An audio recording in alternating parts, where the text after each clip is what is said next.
জীবনে কত চিল্লাচিল্লি করলেন মাঠে ময়দানে, কত নেতার পিছনে পুরা জিন্দেগি স্লোগান দিয়েছেন। নেতা আছে যেখানে আপনি আছেন সেখানে, আজকে নেতা বাড়িঘর ফলাইয়া জঙ্গলে, তুমি কেন এখানে? কথা বলছেন না কেন? এই দেশের কোটি কোটি টাকা চুরি করে, ডাকাতি করে, বদমাইশি করে, নিজের সন্তানদেরকে বিদেশে পড়িয়ে এই দেশের ছাত্র জনতাকে তাদের পিছনে পিছনে ঘুরিয়ে আজকে যারা এদের অস্তিত্ব বাংলাদেশকে বিলীন করতে চেয়েছে, এই পথে এই ফ্যাসিস্টদেরকে আজও যারা সাপোর্ট করে, এদের পক্ষে কথা বলে, মনে রাখবেন এরা পিতৃ পরিচয়হীন হারামজাদা। এদের সাথে আমাদের কোনো সম্পর্ক থাকতে পারে না।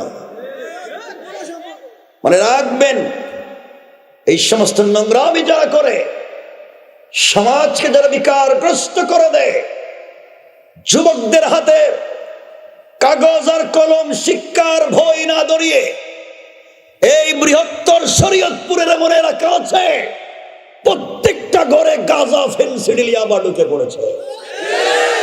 এই সমস্ত শয়তানি, এই সমস্ত নাফরমানি যারা করে জওয়ানদেরকে ধ্বংসের দ্বার প্রান্তে নিয়ে গিয়েছে, এর এই দেশের তরুণদেরকে শিক্ষার প্রতি নিয়ে যায় নাই। কারণ মনে রাখবা, জওয়ানেরা শিক্ষা মানুষকে তার কল্পনার চাইতে আরো বহুদূর পর্যন্ত নিয়ে যেতে পারে। কিন্তু আফসোসের বিষয়, আমাদেরকে শিক্ষা থেকে দূরে সরিয়ে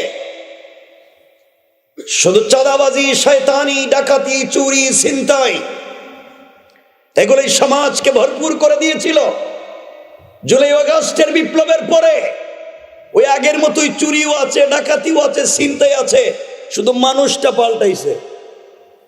এখন আসতে কইবেন কেন? বলেন, আবার বলেন, ঠিক কিনা বলেন? ওই মানুষটা পাল্টাইছে, চুরিটা আগের জায়গায় আছে, আগের মতোই ছিনতাই, ডাকাতি সবই আছে, টেন্ডারবাজিও আছে, বাজারে চাঁদাবাজিও আছে, শুধু মানুষটা পাল্টাইছে। মনে রাখবেন, এই মানুষ পাল্টাবার জন্যে আর একটা নির্বাচন দেওয়ার জন্য এতগুলো মানুষ জীবন দেয় নাই। 20-30 হাজার ছাত্ররা পঙ্গু হয়ে বাসায় পড়ে থাকে নাই। হাজারের উপরে এই দেশের তরুণ ছাত্ররা যারা পড়লে এই দেশকে অনেক উপরে নিয়ে যেত, জীবন দিয়েছে, বুক চেপে দাঁড়িয়েছে, শুধুমাত্র এই বদমাইশ আর চাঁদাবাজির জন্য নয়, পুরা সিস্টেমকে পরিবর্তন করার জন্য। ঠিক কিনা বলে? এই সিস্টেমের পরিবর্তন আমরা চাই। আমার কথা কষ্ট পাচ্ছেন? কষ্ট পাইলে তো জিন্দিগিতে আইতামই না তো, কিন্তু কথা শুনতে হবে কিছু। কষ্ট নিয়েন না বাবা, আপনাদের সাথে আমার কোনো দুশ্মনী নাই। একসাথে জান্নাতে যেতে চাই, ইনসাফের পথে চলতে হবে। আপনি আপনার সন্তানের দিকে তাকান, ওরা এই যে ছাত্ররা জীবন দিয়েছে, ওরা সংসদে যাওয়ার জন্য নয়, তাদের পিঠটা দেয়ালে ঠেকে গিয়েছে, কেউ দাঁড়ায় না, কেউ প্রতিবাদ করছে না, তারা দাঁড়িয়ে গিয়েছে। কারণ জালেম যত বড়, আল্লাহ তাআলাকে তাকে ধ্বংস করবার জন্য অস্ত্র ব্যবহার করে তত ছোট। কথা বুঝেন নাই? জালেম যত বড় হয়, রবের অস্ত্র ছোট। রবের অস্ত্র নমরুদ মহাপরাক্রমশালী, বিশাল ক্ষমতার মালিক নমরুদ, আল্লাহ তার বিরুদ্ধে ব্যবহার করেছে ল্যাংড়া মশা। ঠিক কিনা বলেন? ফেরাউন বিশাল ক্ষমতাশালী, আল্লাহ তার কিচ্ছু করে নাই, শুধু পানিতে চুবাইছে। কথা বলেন না কেন? এই দেশে যারা ফ্যাসিস্টকে জন্ম দিয়েছে, এই দেশের পাবলিকের পয়সা, পকেটের টাকা নিয়ে যারা বিদেশে পালিয়ে যায়, আজকে তাদের বিরুদ্ধে আল্লাহ বড় অস্ত্র দেয় নাই, শুধু স্কুল, কলেজ, মাদ্রাসার ছাত্রদেরকে লাগিয়ে দিয়েছে, তাদের অস্তিত্ব বিলীন হয়েছে। আজও যারা এই পথে চলবে, এই দেশের লক্ষ লক্ষ যুবক আছে, ওই ফ্যাসিস্টদেরকেও তাড়িয়ে দিবে। ঠিক কিনা বলে? আমরা এই সমস্ত শয়তানি চাই না। আমরা চমৎকার একটা দেশ চাই, সুজলা সুফলা, শস্য শ্যামলা, স্বচ্ছ সুব্রুজ্জ্বল, সোনার বাংলাদেশ, সমৃদ্ধশালী একটা দেশ আমরা চাই। আমার মনে হয়, আমার বুঝ হওয়ার পরে যতবার এই রোডে প্রোগ্রামে আইসি, আমার জীবনে এই যে শরীয়তপুরের রাস্তা, আল্লাহ কত কিছু হইল, সেটা শরীয়তপুরের রাস্তার দিকে তাকাইলে মনে হয় আল্লাহ এটা কি তা উগান্ডা নাকি তা, এটার অবস্থার পরিবর্তন হয় না, কত আসে আর যায়, সব হয় কিন্তু এই রাস্তা হয় না। কথা বলেন না কেন? আমার কথা কষ্ট পাইলেন? একটু হাত তুলে দেখান তো দেখি, কারা কারা কষ্ট পাইছেন? কষ্ট পাচ্ছেন আপনারা? আমি তো কথা শুরু করি নেই, শুধু আপনাদেরকে একটু দেখতেছি যারা ঘুমাইতেছে কিনা। আমার বন্ধুগণ, কষ্ট নিয়েছেন? এই জন্য যুবকদেরকে বলছি, ভাই তোমাকে আমাকেই দাঁড়াতে হবে। এই সমাজকে পরিবর্তন করতে হলে, এই সমাজ থেকে চুরি ডাকাতি ছিনতাই মাদক দূর করতে হলে, এই সমাজ থেকে দুর্নীতি বন্ধ করতে হলে তোমাকে আমাকেই দাঁড়াতে হবে, ঠিক কিনা বলেন? গতকালকে আপনারা দেখেছেন এই যে ছাত্র সমন্বয়কদের, বিপ্লবী ছাত্র সমন্বয়ক সার্জিস হাসনাত, তার চুনতি থেকে আসার সময় তাদের গাড়ি অ্যাক্সিডেন্ট ঘটানো হলো, পরিকল্পিত হোক আর যেভাবেই হোক আজকে দিনে আবার সেটা করা হলো। এগুলো হবে কেন? হুজুরদেরকে প্রত্যেক বছর রাস্তা ডাকাতি করা হবে কেন? প্রত্যেক বছর ওয়াজ থেকে যাওয়ার সময় হুজুরদের গাড়ি অ্যাক্সিডেন্ট ঘটিয়ে তাদেরকে পরিকল্পিত হত্যা করতে হবে কেন?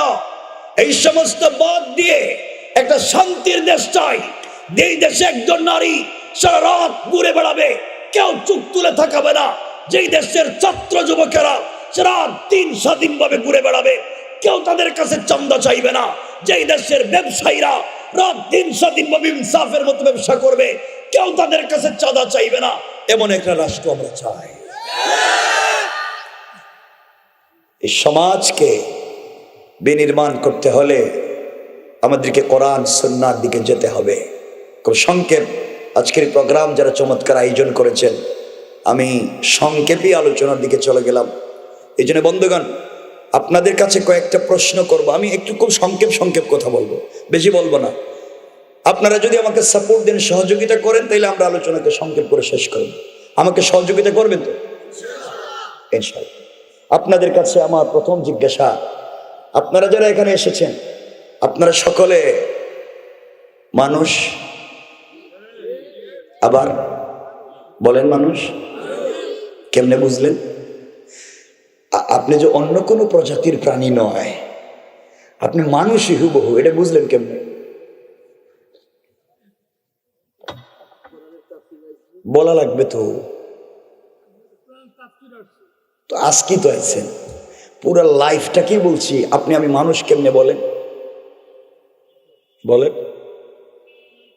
কিছু কয় না। রব বলেছেন কিছু মানুষের হাত আছে, পা আছে, পঞ্চ ইন্দ্রিয় আছে, নাক কান চোখ মুখ আছে, দেখতে মানুষের মতো মনে হয়। রব বলেছেন উলাইকা কাল্লানাম, এরা চতুষ্পদ জন্তুর মতো।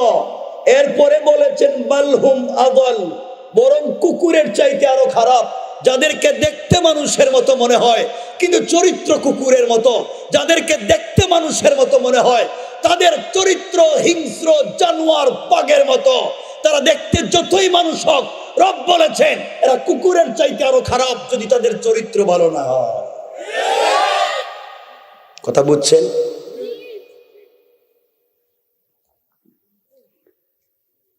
আপনাদের কাছে আমার 2 নম্বর জিজ্ঞাসা, খুব সংক্ষেপ করে বলতেছি, তো সামনের ওয়াজটা বুঝবেন। 2 নম্বর জিজ্ঞাসা, আমরা যারা এখানে বসেছি সকলে মুসলমান? বলেন, কেমনে বুঝছেন?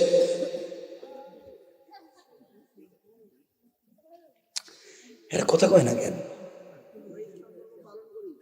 এই যে উনি বলছে আমরা ইসলাম ধর্ম পালন করি, আর কারো কিছু একটু বল। কোন দিন আনছো? কত তোমার তারিখটা কত? যেদিন ইমান আনছো তারিখটা কো? ইমান আনছি বলেন, একজন বলেন। এতগুলো মানুষকে বলবেন না? আত্মসমর্পণকারী তো জানি, তো করছেননি। এরা চিন্তা করতেছে কোন জাতির নাম কোন, আর বিপদে পড়ে যেতেছি কোন জাতির নাম করলে বাঁচব। আমার বন্ধুগান,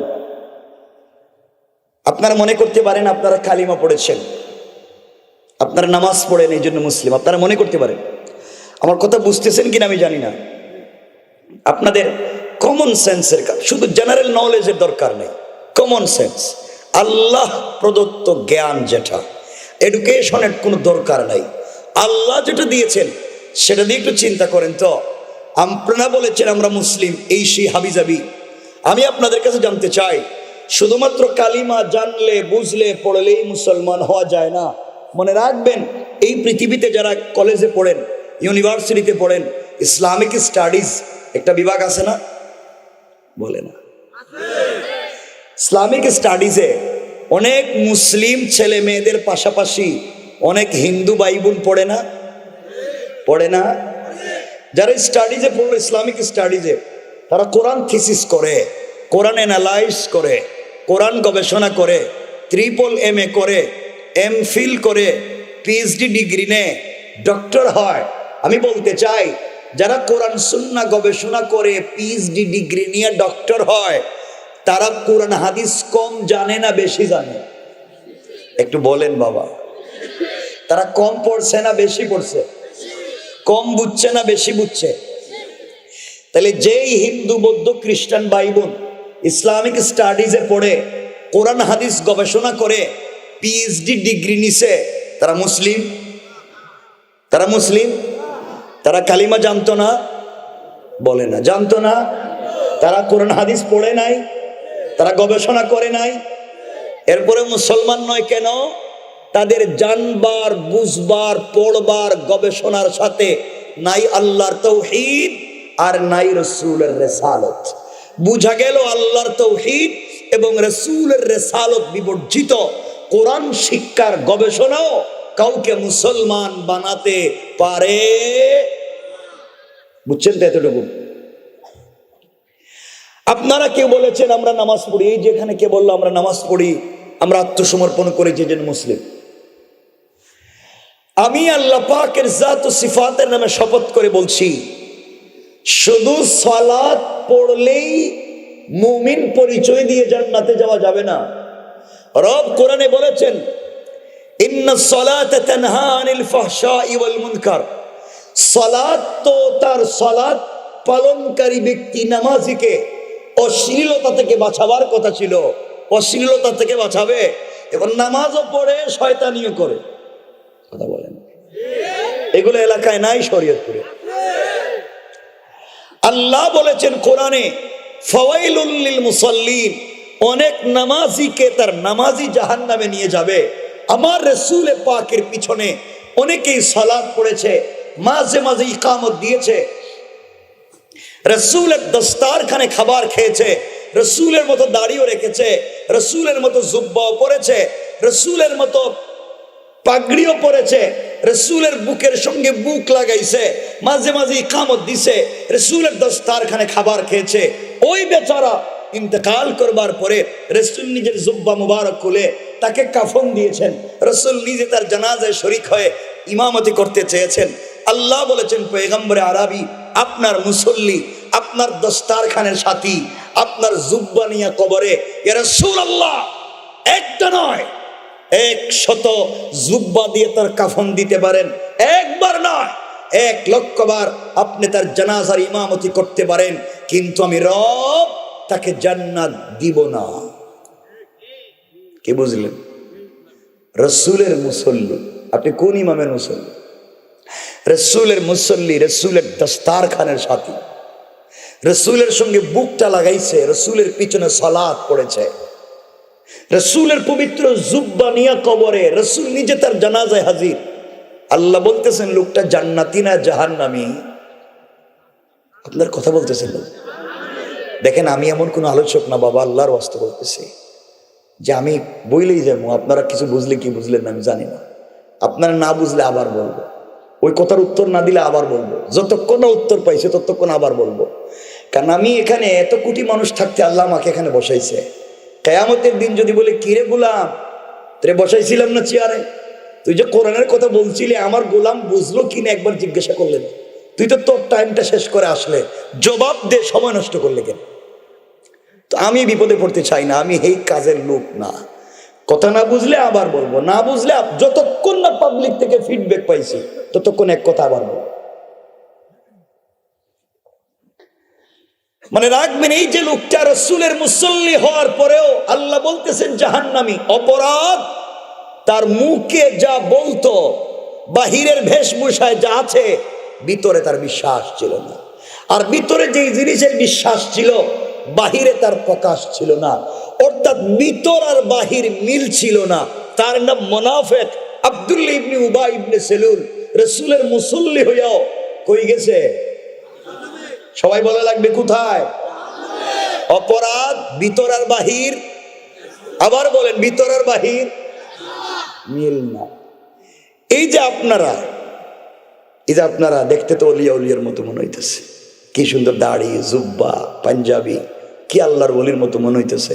পকেটে তসবিও থাকতে পারে, কোনো পীর সাহেবের মুরিদ হইতে পারে, ভালো কথা, কি সুন্দর দেখতে লাগতেছে। এই যে আপনাদের বাহিরের যে বেশভূষা, মাশাআল্লাহ, তো ভিতরে যে কত নম্বর সিরিয়ালে আছেন, এটা একমাত্র আপনি নিজেই কইতে পারবেন। কথা বলেন না কেন? এই জন্য ভাবভঙ্গি ধরে জান্নাতে যাওয়া যাবে না। এই ভাবভঙ্গি ধরেই জান্নাতে যাওয়া যাবে না। রব কিয়ামতের দিন পরীক্ষা নেবেন দুনিয়ায়। ওয়ামতাহানাল্লাহু কুলুবাহুম লিত্তাকওয়া। আল্লাহ তো এই দিলের পরীক্ষা নেবেন। রাসূলের অনেক সাহাবী ছিলেন, জুব্বা ছিল না, পাগড়ি ছিল না, কাপড় তো নাই। এক কাপড় স্ত্রী পরলে স্বামী গড়তে থাকতেন, স্বামী পরলে স্ত্রী গড়তে থাকতেন। তাদের কোনো কাপড় নাই, তাকবার কোনো ঘর নাই। দিলটা বড় ভালো ছিল, রব তাদেরকে জান্নাতের ফয়সালা করে দিয়েছে। আর কত মানুষের বাহির বড় সুন্দর, ভিতরের কিচ্ছু ঠিক নাই, সুযোগ থাকবার পরও জান্নাতে যেতে পারে নাই। এই জন্য বাহিরের ভাবভঙ্গি তো মাশাআল্লাহ ভালো, ভিতরের খবরটা একটু নেওয়া দরকার। একটু বলেন না? তাইলে একটু আমরা দেখি তো, আপনারা কি বলেন? দেখতাম নি আমরা একটু দেখি। এগুলোই ওয়াজ। আমরা যতক্ষণ ভালো মানুষ না হবো, এই ওয়াজ সামলার উপরে থাকবে, ভিতরে যাবে না। আর যুবক যারা ঠিক ঠিক কইতেছে, তোমরা একটু বসো।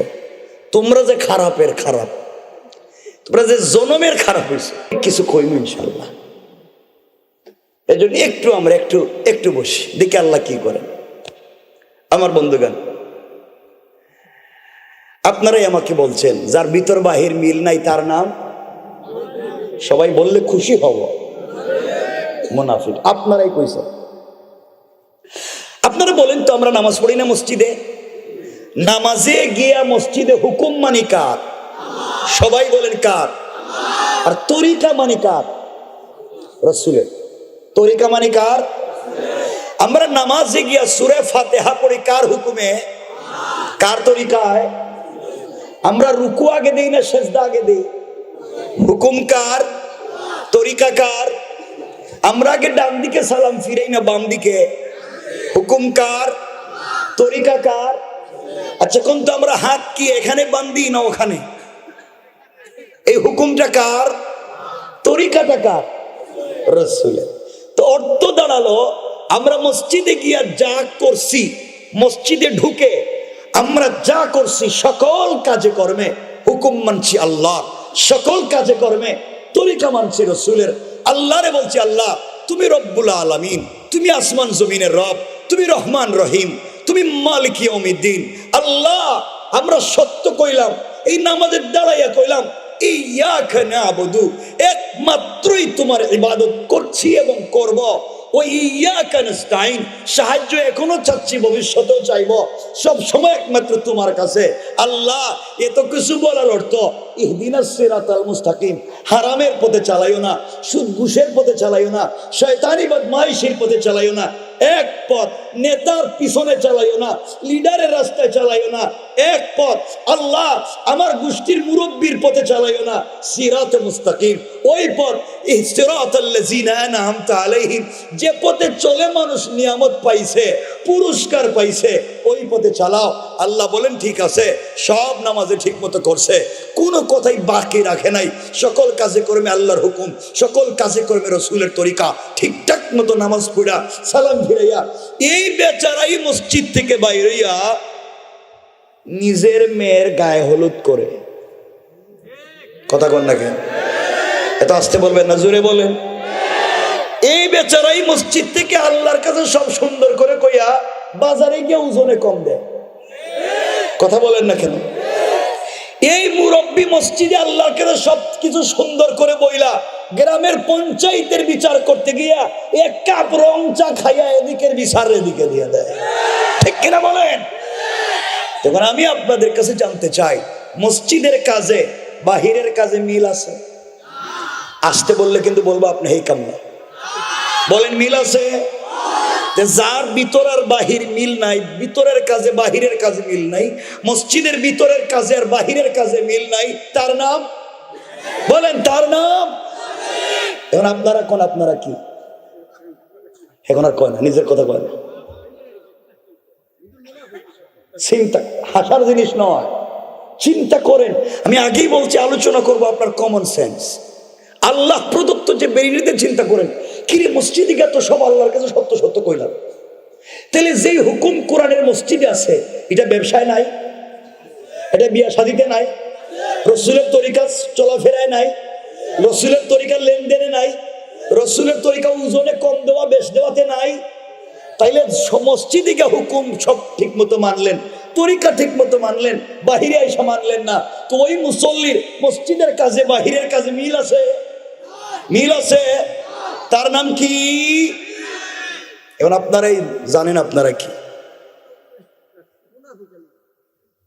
আমার ওয়াজ বুঝতেছেন আপনারা? আরেকটু সহজ করে বুঝাই, যদি কেউ থাকে যে বুঝছে না তাহলে কইব হুজুরের কথা কিছুই বুঝলাম না, আরেকটু পরিষ্কার করে কই, যেন আরেকটু বুঝতে পারে, যেন বিপদে না থাকে। এই সমাজ ব্যবস্থা নষ্ট করেছেন আপনারা, পুরা সমাজ ব্যবস্থা নষ্ট করেছেন আপনারা। এখানে অনেক লোক বসা যাদের মুখের দাড়ি সাদা, পকেটে এক হাত লম্বা তসবিহ আছে, 5 ওয়াক্ত মসজিদে নামাজ পড়েন, হয়তো হজও করেছেন, উমরাও করেছেন। আল্লাহর কসম করে বলি, অনেক 5 ওয়াক্ত নামাজি মুসল্লি আছে যারা নামাজ পড়বার পরেও এলাকার সব থেকে বড় সুদের কারবার। ঠিক কিনা জুড়ে বলেন? নাই না আছে? বলেন নাই না আছে?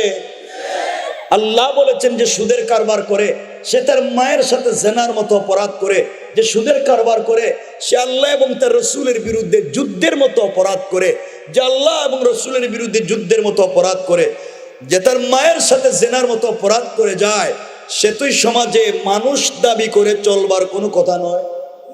কথা বলেন না কেন? এমন আল্লাহর বলি নাই সমাজে? কি আল্লাহর বলি তসবিহ পড়ে, মসজিদে বৈশা তাহাজ্জুদে লম্বা নামাজ রাত্রবেলা পড়ে, কি আল্লাহর বলি, কিন্তু হে কিন্তু কামলা, সুদের কামলা। কথা বলেন না কেন? আল্লাহকে ঘটনা কিরে বাটপার, পুরা জিন্দিগি পাবলিকের সুদের কারবার কইরা, পাবলিকের ঠকাইয়া, পাবলিকের জায়গা জমি সব নিজের নামে নিয়া, হজে গিয়া কাবার গিলাফ ধরে খানতেছে। আল্লাহ কই কিও বাটপার, পাবলিকের ঠকাইয়া সুদ খাইয়া এখন আমারে বয়স হয়ে গেল ঠকাইতা।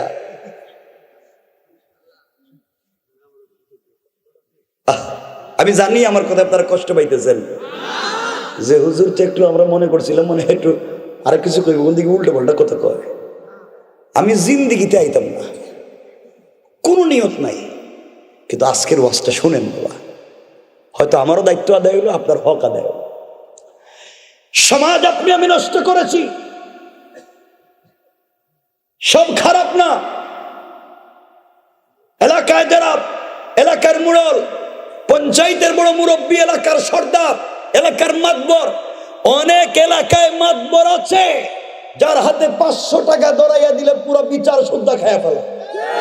ঠিক কিনা জোরে বলেন? আপনারা শয়তান চিনেন না। এই যে মসজিদের উন্নয়ন কল্পে আমার ভাই কত সুন্দর একটা প্রোগ্রামে আয়োজন করলো, কত সুন্দর একটা প্রোগ্রাম, ভালো কথা। কিন্তু আপনারা ম্যাক্সিমাম এলাকায় খবর নেন, ম্যাক্সিমাম এলাকায় খবর নেন, দেখবেন ম্যাক্সিমাম এলাকায় মসজিদের সভাপতি সুদখোর। কথা কয় না কেন? ক্যাশিয়ার ঘুষখোর, আর সেক্রেটারি দুর্নীতিবাজ, চাঁদাবাজ, বদমাইশ, ফেন্সিডিল ব্যবসায়ী, ইয়াবা ব্যবসায়ী, ইয়েতিমের জায়গা দখল করছে, বিধবার বাড়ি দখল করছে, পাবলিকের সম্পত্তি ঠকায়া গাইছে, মানুষের জায়গা জমি নিজের নামে বুয়া জাল দলিল বানাইছে, শেষ বয়সে মসজিদের দায়িত্বশীল বসে রইছে। ঠিক কিনা বলেন? এগুলা সমাজে নাই, বলেন নাই? না শুধু বলেন নাই?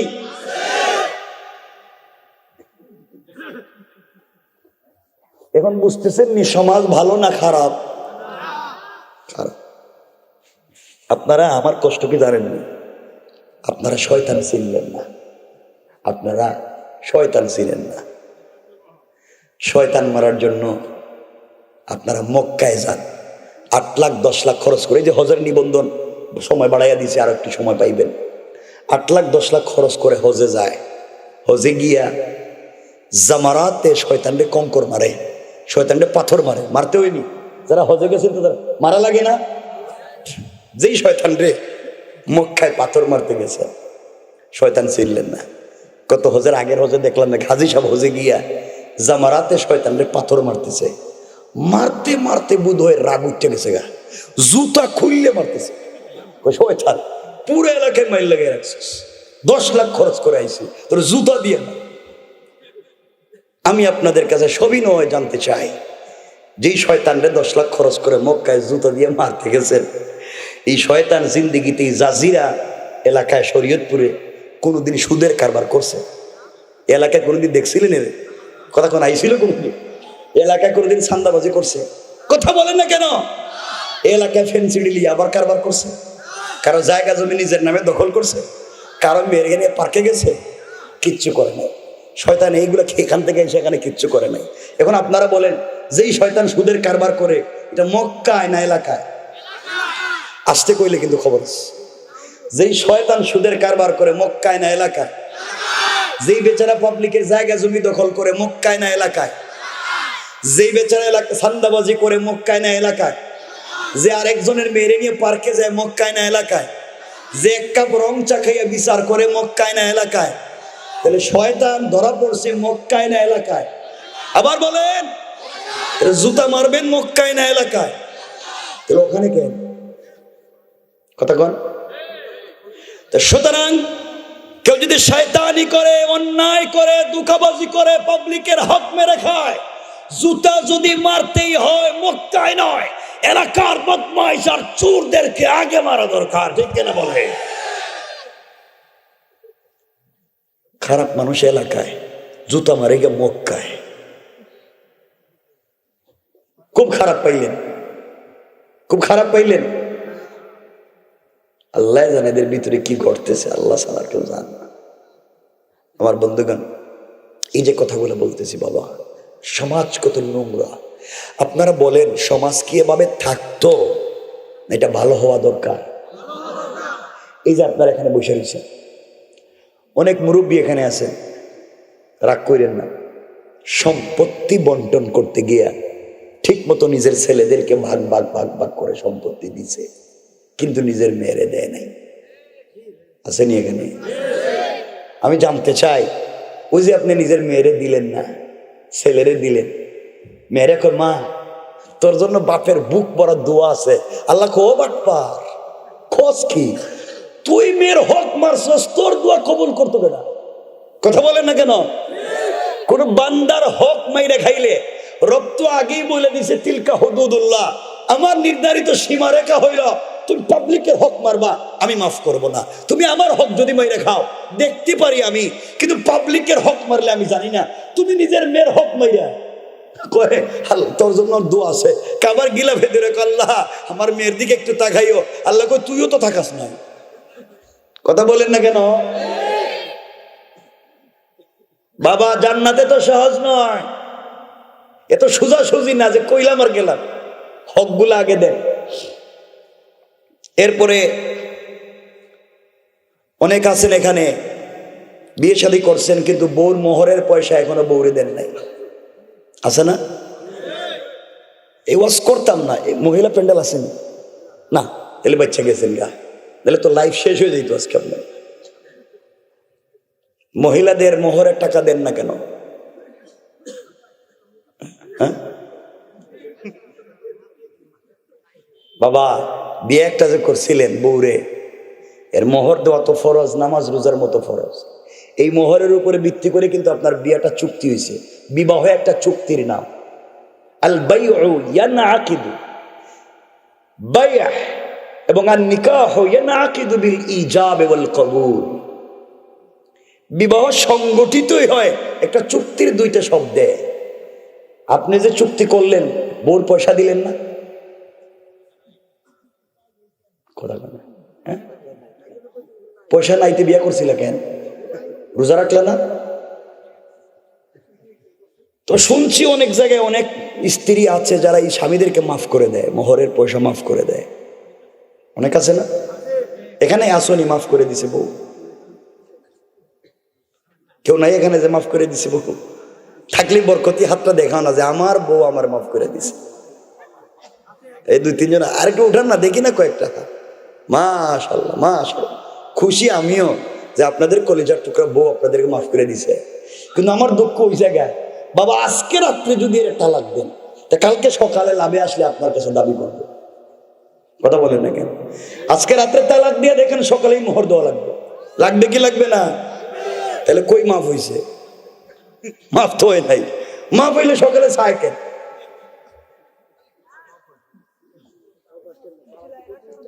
আল্লাহ আমাদেরকে মাফ করুক, জোরে পড়ে না আমিন। টাকাটা দিয়ে দিয়ে যাক, আমরা সামনের দিকে যাই, বেশি কষ্ট দিব না, লম্বা করবো না। রাত্রে তো কত হয়েছে? 11:30 হয়েছে, 11:30। কষ্ট হচ্ছে? এই যে আপনারা চলে আসছেন, বসে রয়েছেন, এই জন্য কথা বলতেছি। কষ্ট হচ্ছে? আমরা সামনের দিকে যাই, মনোযোগ দিয়ে শোনো। আমার মুসলমান বন্ধুগণ, গভীর মনোযোগ। আমি যে আয়াতে কারিমা তেলাওয়াত করেছি, ওই আয়াতের উপর থেকে আল্লাহ তাআলা একজন গোলামের, একজন মুমিনের গুণ কি, কোয়ালিটি কি বর্ণনা করলেন। আমার আল্লাহ কোরআনে কারীমের 19 নম্বর পারা 25 নম্বর সূরা আল ফুরকানের 63 নম্বর আয়াত থেকে আল্লাহ বললেন, আমার আল্লাহ বললেন, ওয়া ইবাদুর রাহমানিল্লাযীনা ইয়ামশুনা আলাল আরদি হাওনা। আল্লাহ রাব্বুল ইজ্জত ওয়াল জালাল বলছেন, মুসলমানেরা, এই দুনিয়ার জমিনে যারা আমি আল্লাহর গোলাম দাবি করবে, আশিক রাসূল দাবি করবে, আমি আল্লাহর গোলাম নিজেকে মনে করবে, বান্দারে আমি আল্লাহর গোলামের 1 নম্বর গুণ হলো, আমার গোলাম দুনিয়ার জমিনে কোনোদিন অহংকার করতে পারে না। কি করতে পারে না? আল্লাহ আপনাকে টাকার মালিক বানিয়েছেন, শুধু শোনেন আজকের কথা। অহংকার করা যাবে না। আপনি যদি সম্পদের কারণে, গাড়ি বাড়ির কারণে দুনিয়ার জমিনে অহংকার করে বসেন, আবার আল্লাহ চাইলে 10 তলা থেকে থাবড়াইয়া গাছতলায় নামাইয়া দিতে আমার আল্লাহর 1 মিনিটও দেরি হবে না। কোন ঠিক কিনা?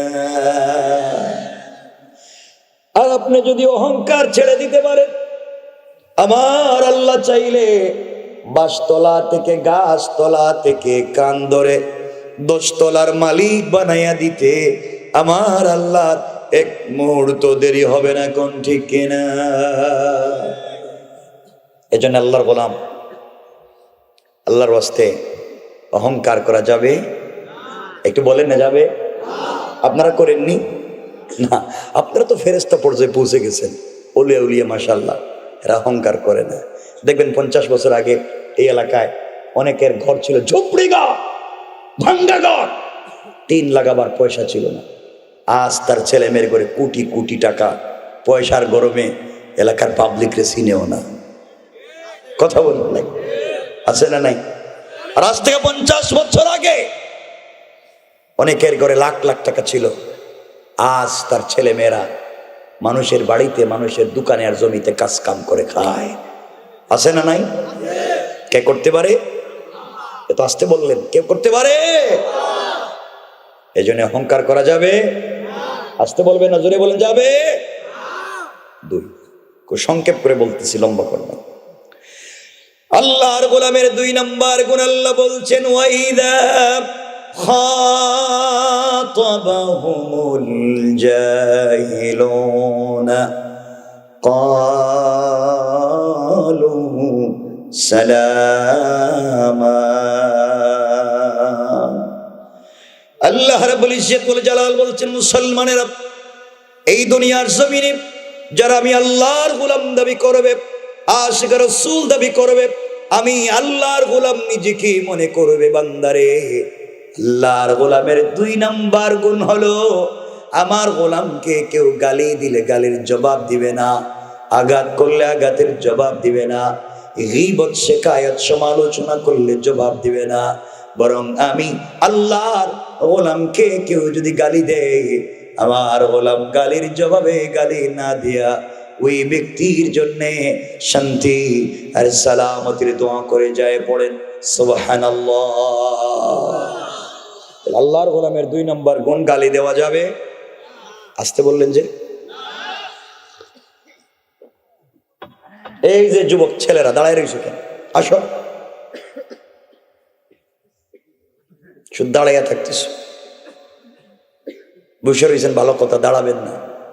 একজন উঠবেন, দাঁড়াইবেন, আমরা কেউ আপনি এই কাম করছেন, যে কামে এতক্ষণ কইছি, আমরা কিন্তু পাবলিককে চিনে দিই। প্রস্রাবে ধরলেও যাইতে পারবেন না। আমার প্রস্রাবে ধরে না, কর না কেন? তা আমি তো যাই না, কিডনি নষ্ট হইতো না ওয়াজে বসে থাকেন? কিডনি নষ্ট হয়ে যাবে একদিনে। আর এখানে যদি গান কনসার্ট হয় 5 ঘন্টা বসে থাকবো, তখন কিডনি না, ঠিক আছে, কিডনি ঠিক আছে, গান শুনতেছে তো, এখন কিডনি ঠিক। আমার বন্ধুগণ, আল্লাহর গোলামের 2 নম্বর গুণ, গালি দেওয়া যাবে। কেউ যদি গালি দিয়ে আমরা কি দিব? আসতে কইবেন না, কি দিব? সালাম। কি দিব? উঠবেন না, শুধু মনোযোগ দিয়ে শুনেন আর কাগজে লিখে রাখেন, সালাম দিবেন। এখানে আমরা 1 মিনিট কথা বলি। কোন ঘরে যদি স্বামী স্ত্রী, মানে স্বামী স্ত্রীকে, স্ত্রী স্বামীকে সালাম দেয়, আল্লাহর রাসূল বলছেন এই ঘরে 100 থেকে 300টা বারাকাতের দরওয়াজা আল্লাহ নিজে খুলে দিবেন। স্বামী স্ত্রীকে, স্ত্রী স্বামীকে যদি একটু জোরে আওয়াজ করে সালাম দেয়, মেশকাত বাবু তিব্বে ও রেখাক, ডাক্তার এবং ডাক্তারি, রাসূল বলছেন তাদের হার্ট এবং কিডনিতে যদি কোনো রোগ থাকে, আল্লাহ তা থেকেও তাকে মুক্ত করে দিবেন। এই জন্য আল্লাহ আমাদের মা আম্মাজান আয়েশা সিদ্দিকা বলেন, আমি যখন দেখতাম রাসূলের পাক ঘরে আসতেছেন, আমি ঘরের দরজায় দাঁড়িয়ে থাকতাম, দরজার চিপায় দাঁড়িয়ে থাকতাম, পর্দার আড়ালে দাঁড়িয়ে থাকতাম, নবীজি যেন আমাকে দেখতে না পান। তিনি যখন ঘরে ঢুকবেন, আমি তখন ঝাপটি মেরে তাকে জড়িয়ে ধরে তার কপালে চুম্বন দিয়া আমি স্ত্রী হিসাবে আমার স্বামীকে সর্বপ্রথম সালাম দিব। কিন্তু আম্মাজান আয়েশা বলছেন, ওয়াল্লাহে, আল্লাহর জাত ও সিফাতের শপথ, আমার জিন্দেগিতে নবীজিকে, আমার স্বামীকে আগে সালাম দিতে পারি নাই, বরং নবীজি ঘরে আসা অনেক দূরে থাকতে আমাকে সালাম দিতেন। না সুবহানাল্লাহ, এটা আগামীকালকে কইল হইব। নবীজি যদি নিজের স্ত্রীর সালাম দিতে পারছেন আগে, বিশ্ব নবী, আল্লাহর পরে যার মর্যাদা, সরকারে কায়না, নবী রাহমত রাসূল পাক সাল্লাল্লাহু আলাইহি সাল্লাম যদি নিজে নিজের স্ত্রীকে সালাম দিতে পারছেন, তা আপনারা পারবেন না? তো সত্য কথা কোন, তো বউরে সালাম দেননি, মিথ্যা কথা কইবেন না, কিন্তু মিথ্যা কথা বললে আমরা সব বইলে দিব। বলেন বউরে সালাম দেননি। ও বাবা, আপনি একজন, তো বিয়ে কি একজনে করছে? বলেন সালাম দেন না কেন? স্ত্রীকে সালাম দেন না কেন? একটু বলেন বাবা, আমরা কথা বলবো। কি করে? শর্মা, লজ্জা করে? ওরে আল্লাহর লজ্জা! বউরে সালাম দিতে লজ্জা করে, আর বউরে ফিডাইবার সময় লজ্জা কই যায়? বউরে যখন মারে তখন লজ্জা কই থাকে? এমন মায়ের মারে আজকালকে গ্রামে শুনছি, মাঝে মাঝে তো শুনি, পাবলিক কয়, এমন মায়ের মারে গ্রামে, মারতে মারতে বউরে কয়, তুই আমারে আব্বা কো, তুই বাপ কো। বউ মাই খাইতে খাইতে তুই আমার বাপ আমারে ছেড়ে দে। হে তালাক দিতে দিতে রাগের ঠেলায় তালাক দেখো, তোরে তো তালাক দিছি, তোর বাপরেও তালাক দিছি। তো বেড়া মানুষরা কেমনে তালাক দিবা? কিন্তু দিতেই আছে। সমাজ কত নোংরা হয়ে গিয়েছে। এই জন্য বাবা, পরিবারের দিন নিয়ে যেতে হবে। রাসূল পাক যদি নিজের বউরে সালাম দিছেন, আপনারাও দিবেন ইনশাল্লাহ। বলেন ইনশাল্লাহ, বলেন না? বরকত দিবেন কে? মোহাব্বত পয়দা করে দিবেন কে? স্বামী স্ত্রীকে জান্নাতি বানিয়ে দিবেন কে? এজন্য সালাম দিবেন তো, বলেন ইনশাল্লাহ। মুরব্বীরা আমার চেহারার দিকে তাকায়, আপনারা দেখেন না? এই যে এরা আমার চেহারার দিকে তাকাই হাসতেছে, এরা কইতেছে রে বাবা 70 বছর গেছে বউরে সালাম দিলাম না, আজকে যদি সালাম দিই তো বউ কইব বুড়া বাহিরে কোন কাম ঘটাইছে, আর আমার সালাম দিয়ে ভাব মারতেছে।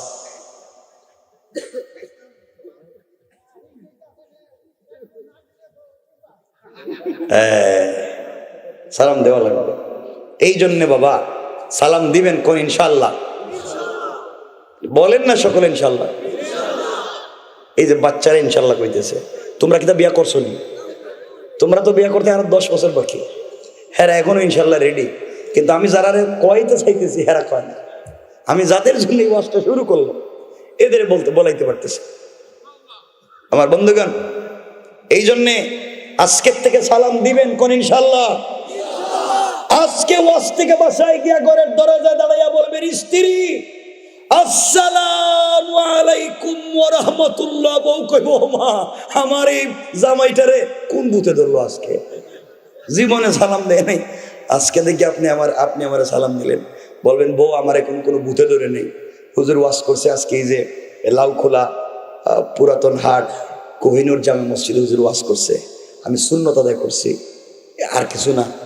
বউরে আপনি সালাম দিবেন তো ইনশাল্লাহ? আজকের থেকে দিবেন তো না? সালামের কথা কইছি, ওখানে কইতো না। ইনশাল্লাহ জোরে করেন, ইনশাল্লাহ জোরে করেন। মাঝে মাঝে গড়ে যদি সুন্দর করতে চান, আপনার ঘর থেকে শাহজালালের মতো সন্তান যদি জন্ম দিতে চান, তাহলে মাঝে মাঝে গড়ে গেলে বউরে মহব্বত করে মাঝে মাঝে মুখ হাতে তুলে মুখে উঠে খাওয়াইয়া দিয়ে নিজের হাতে বউরে মাঝে মাঝে। কেউ কিছু কয় না। আমি কিন্তু ওয়াজ করতেছি, এটা হাদিস। খুলেন তিরমিজি, শামাইলে তিরমিজি। আম্মা জান আয়েশা বলছেন, আমার মনেই পড়ে না রাসূল পাকের ঘরে আসার পরে আমার হাত দিয়ে খাবার খেয়েছি, পুরো জিন্দেগি রাসূল আমাকে খাইয়ে দিয়েছেন, আর আমি রাসূলকে নিজের হাতে খাইয়ে দিয়েছি। সুবহানাল্লাহ। আম্মা জান আয়েশা বলছে, আমরা দুইজন মানুষ, ঘরে মাত্র বালিশ একটা, এক বালিশে দুইজন ঘুমাইতাম, এক বিছানা, এক কম্বল, একটা প্লেট, একটা গ্লাস, সবই একটা একটা মানুষ, কিন্তু দুইজন। কি ভালোবাসা ছিল তাদের ঘরে। হোয়াইট ডু নাই, আলমারি নাই, শোকেস নাই, এয়ার কুলার নাই, এয়ার কন্ডিশন নাই, টাইলস নাই, সিরামিক নাই, মিল মহব্বত আর ভালোবাসায় ছিল ভরা। আর আমাদের ঘরে সব আছে, অভাব নাই, কিন্তু মহব্বত আর ভালোবাসা নাই। এই জন্য একই বিছানায় স্বামী স্ত্রী ঘুমায়, একই বিছানায় ঘুমায়, একজন পূর্ব দিকে মুখ দিয়া, একজন পশ্চিম দিকে মুখ দিয়া, আর মধ্যখানে ব্যারিকেড দিয়ে কুল বালিশ দিয়া। কথা কন না কেন? কে? এটা ইউক্রেন, এটা রাশিয়া, মধ্যখানে বর্ডার দিছে, এখানে আসা যাবে না। কথা বলেন না কেন?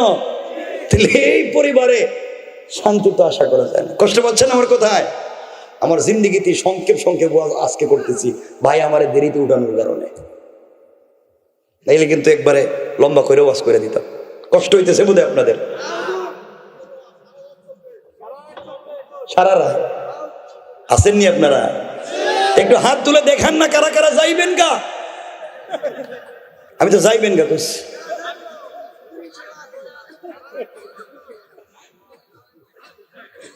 এই যে আপনাদেরকে সচেতন করতেছি। রসুল মাঝে মাঝে মজা করতেন, মানে একটু সচেতন করতে চাইছিলাম যে আসলে এরা ঘুমাইছে না সোজা গেছে।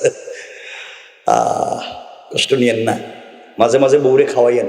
কিন্তু আমি জানি আপনারা যদি স্ত্রীর মুখে কোনো খাবার দেন, আমার মনে হইতেছে বউ খাইতো না, বউ মনে করবো আমার বিষ খাওয়াইতেছে, আর একটা বিয়ে করতে চায় বিষ খাই মেরে ফেলাইতেছে। কারণ আপনারা যে কন্ডিশন করে করছেন, বউ বিশ্বাস করে না। এই জন্যে স্ত্রী এমন হইছে, সারাদিন যে কাপড় পরে কাজ কাম করে, ঘরে ময়লা, দুর্গন্ধ, গাম লাগানো, এইটা পইরেই স্বামীর কাছে বস্তার মতো শুয়ে থাকে। কথা বলেন না কেন? আর সব থেকে পরিপাটির দামি যেই জামা, ওইটা ওই দিন পরে, যেদিন স্পেশাল গেস্ট আছে, স্বামীর চাইতে তো বড় গেস্ট নাই, যেদিন পার্কে যায়, মার্কেটে যায়, ওই দিন দামি ড্রেস পরে আর স্বামীর সামনে ওই হুরানা, এটাই এর কারণ আপনি নিজেই। কথা বলেন না কেন? এই জন্য স্বামী স্ত্রীর সম্পর্ক চমৎকার করা দরকার আছে না নাই? জীবনে যদি আল্লাহর সাথে সম্পর্ক করতে পারেন, কার সাথে? জীবনে যা চাইবেন তাই পাইবেন। আপনারা কি চান যে আমরা পৃথিবীতে বাইচা, পৃথিবীতে বেঁচে থেকে জান্নাতের স্বাদ নিতে চাই? চাননি? চাননি? যে আমরা পৃথিবীতে বেঁচে থাকবো কিন্তু আমরা জান্নাতের স্বাদ নিতে চাই, তাহলে এই পৃথিবীর কারো সাথে সম্পর্ক না করে যুবকদেরকে বলছি, ভাই তোমরা প্রেম ভালোবাসা এগুলো বাদ দাও। এই বুয়া মেয়েদের পিছনে দৌড়াইয়া লাভ নাই। তুমি যেই মেয়ের পিছনে জীবন যৌবন নষ্ট করতেছ, 10 বছরের প্রেম, পুরা জিন্দিগির সব হিসাব নিকাশ, সব পয়সার পিছনে ইনভেস্ট করছো, এই মেয়ের সাথে সম্পর্ক করে মা বাপের মুখে চুনকালি দিছ, এই মেয়ের সাথে সম্পর্ক করে বিদেশ থেকে মা বাপকে টাকা না দিয়ে ওই মেয়ের বাড়িতে পাঠাও, মেয়ের সাথে সম্পর্ক করে মা বাপকে 2 চোখে দেখতে পারে না ওই মেয়ে ছাড়া। যুবক, তুই জানিস না যার জন্য এত কিছু করছো, ওই মেয়ে যদি আগামীকালকে সকালবেলা ঘুম থেকে উঠে তোমার চাইতে স্মার্ট, তোমার চাইতে টাকাওয়ালা আরেকটা যুবককে পেয়ে যায়, হয়তো তোমাকে ভুলে যেতে 1 মিনিটও লাগবে না। তুমি ভুল জায়গায় পা দিয়েছ।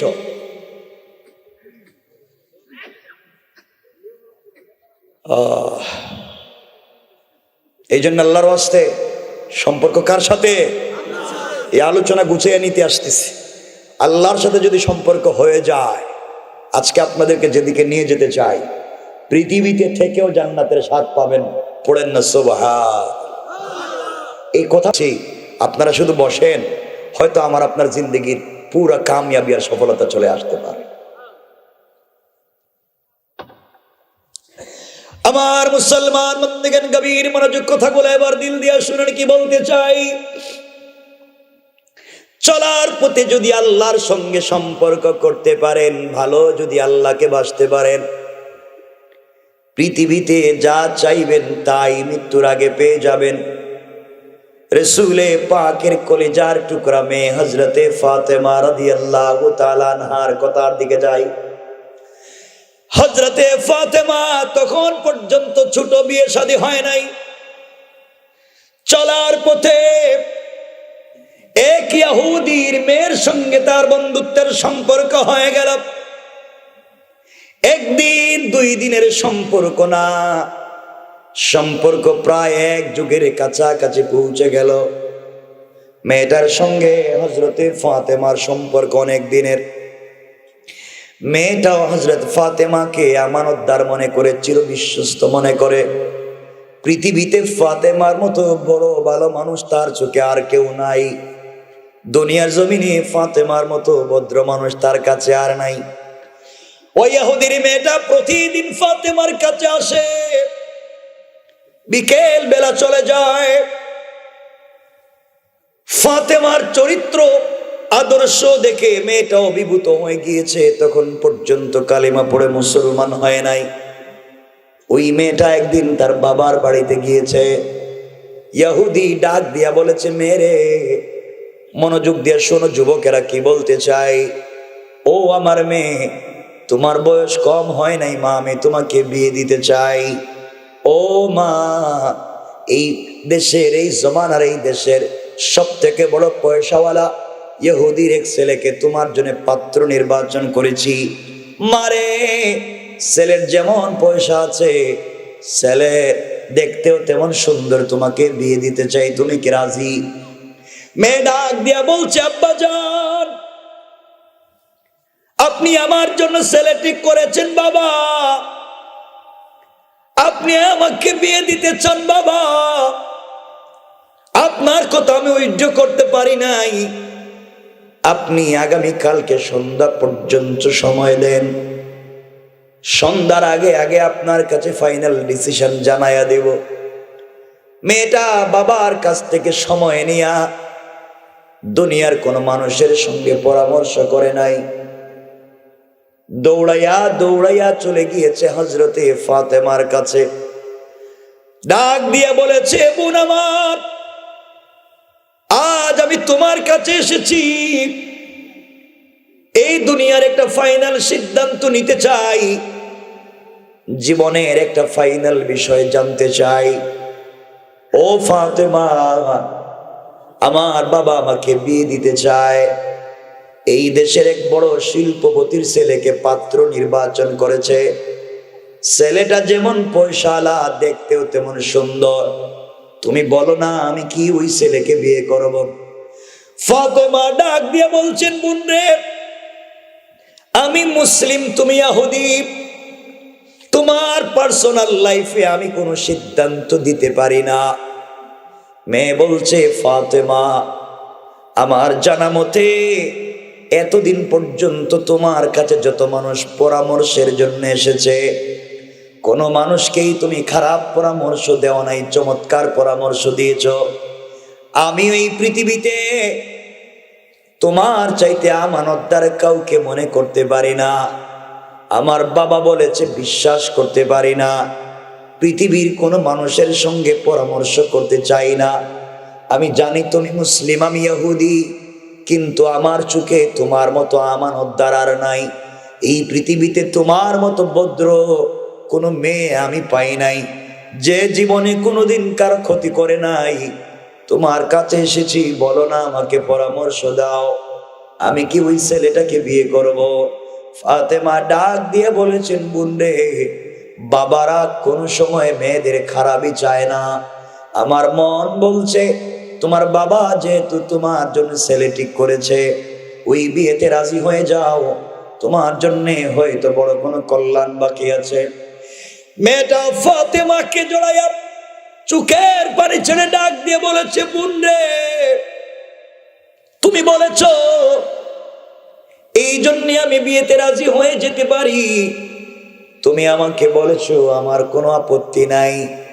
বোন, তুমি বলেছ এই বিয়েতে আমি এই জন্য রাজি হয়ে যেতে পারি, কিন্তু আমার একটা শর্ত আছে। ফাতেমা বললেন, বোন রে, তোমার আবার শর্ত কি? মেয়ে ডাক দিয়া বলছে, ফাতেমা, আমার শর্ত হলো, আমার দেখা মতে এই পৃথিবী একমাত্র আমানতদার তুমি, একমাত্র ভদ্র বিশ্বস্ত মেয়ে তুমি। আমার শর্ত হলো, আমার বিয়েতে যদি তুমি যাও, আমার পাশে বসে আমার মাথায় হাত দিয়া তুমি যদি সৃষ্টিকর্তার কাছে আমার জন্য কল্যাণ কামনা করো, এই শর্তেই শুধু আমি বিয়েতে রাজি। ফাতেমা ডাক দিয়া বলছেন, বোন রে, কি বললাম? আমি যদি তোমার বিয়েতে যাই, তোমার মান সম্মান থাকবে না। তোমার বাবার আত্মীয় স্বজনেরা বলবে মুসলমান কেন আসছে, আমার বাবাকেও মানুষ গালি দিবে। ফাতেমা কেন ইহুদির মেয়ের বিয়ে বাড়িতে গেল, এই জন্য আমি যেতে পারবো না। ইহুদির মেয়েটা চোখের পানি ছেড়ে ডাক দিয়ে বলছে, ফাতেমা, তুমি কি চাও একটা মেয়ে আজকে সুসাইড করে মরে যাক? তুমি কি চাও আমি আজকে দুনিয়া থেকে বিদায় নেই? এই পৃথিবীতে তোমাকে ছাড়া যে আমার কিছুই চলে না। ফাতেমা, তুমি যত কথাই বলো, তুমি যদি আমার পাশে না বসো, পৃথিবীর কোন ছেলেকে কিন্তু আমি বিয়ে করব না। আমি হয়তো মরে যাব, নয়তো আসমান জমিন ভেঙে যাবে, এভাবেই জীবন কাটাইয়া দিব, কোন ছেলেকে বিয়ে করব না। এক পর্যায়ে ফাতেমা আবেগী হয়ে গেলেন, ডাক দিয়ে বললেন, বোন রে, ইনশাআল্লাহ কথা দিলাম আমি তোমার বিয়েতে যাব। বন্ধুগণ, কথাগুলো দিল দিয়া শুনেন, কি বুঝাতে চাই? মেয়েটা বাবার বাড়িতে গিয়েছে, বাবাকে ডাক দিয়া বলেছে, আব্বা জান, তুমি আমার জন্য ছেলে ঠিক করেছো বাবা, ওই ছেলের পয়সা আছে কিনা আমি জানতে চাই না, ছেলে দেখতে সুন্দর কিনা তাও জানতে চাই না, ছেলের কি আছে তাও আমি জানতে চাই না। ও বাবা, আমি বিয়েতে রাজি। ইহুদি বড় খুশি হয়ে গিয়েছে, আমার একটা মাত্র মেয়ে, আমার এই পৃথিবীতে পয়সার অভাব নাই, আমার মেয়েটা বিয়েতে রাজি, এর চাইতে বড় খুশি আর নাই। এবার ইহুদির মেয়ে ডাক দিয়া বলছে, আব্বা জান, এমনি এমনি রাজি হই নাই, আমার একটা শর্ত আছে। ইহুদি বলতেছে, মা তোমার শর্ত কি? বাবা আমার সত্য হলো আমার বিয়েতে আমার বান্ধবী মোহাম্মদ ইবনে আব্দুল্লাহর মেয়ে ফাতেমাকে ইনভাইট করেছি, দাওয়াত করেছি, ও কিন্তু আমার বিয়েতে আসবে, এই শর্তে আমি রাজি। এই কথাটা শুনে ইহুদির জন্য পায়ের রক্ত মাথায় উঠে গিয়েছে, চিৎকার করে বলছে, মেরে মোহাম্মদ আমার জাত শত্রু, আমার ধর্মের বিরুদ্ধে চলে গিয়েছে, তার মেয়েকে আমার বাড়িতে তোমার বিয়েতে ইনভাইট করবো, আমি বেঁচে থাকতে হতে পারে না, প্রয়োজন বোধে তোমাকে কোনো ছেলের কাছে বিয়ে দিব না, আজীবন তোমাকে এভাবে রেখে দিব, এরপরে ফাতেমাকে বাড়িতে আসতে দিব না। মেয়ে দাঁড়িয়ে গিয়েছে, ডাক দিয়া বলেছে, আব্বাজান, এই পৃথিবীতে আজ পর্যন্ত তোমার কথার উপরে কোনো কথা বলি নাই বাবা,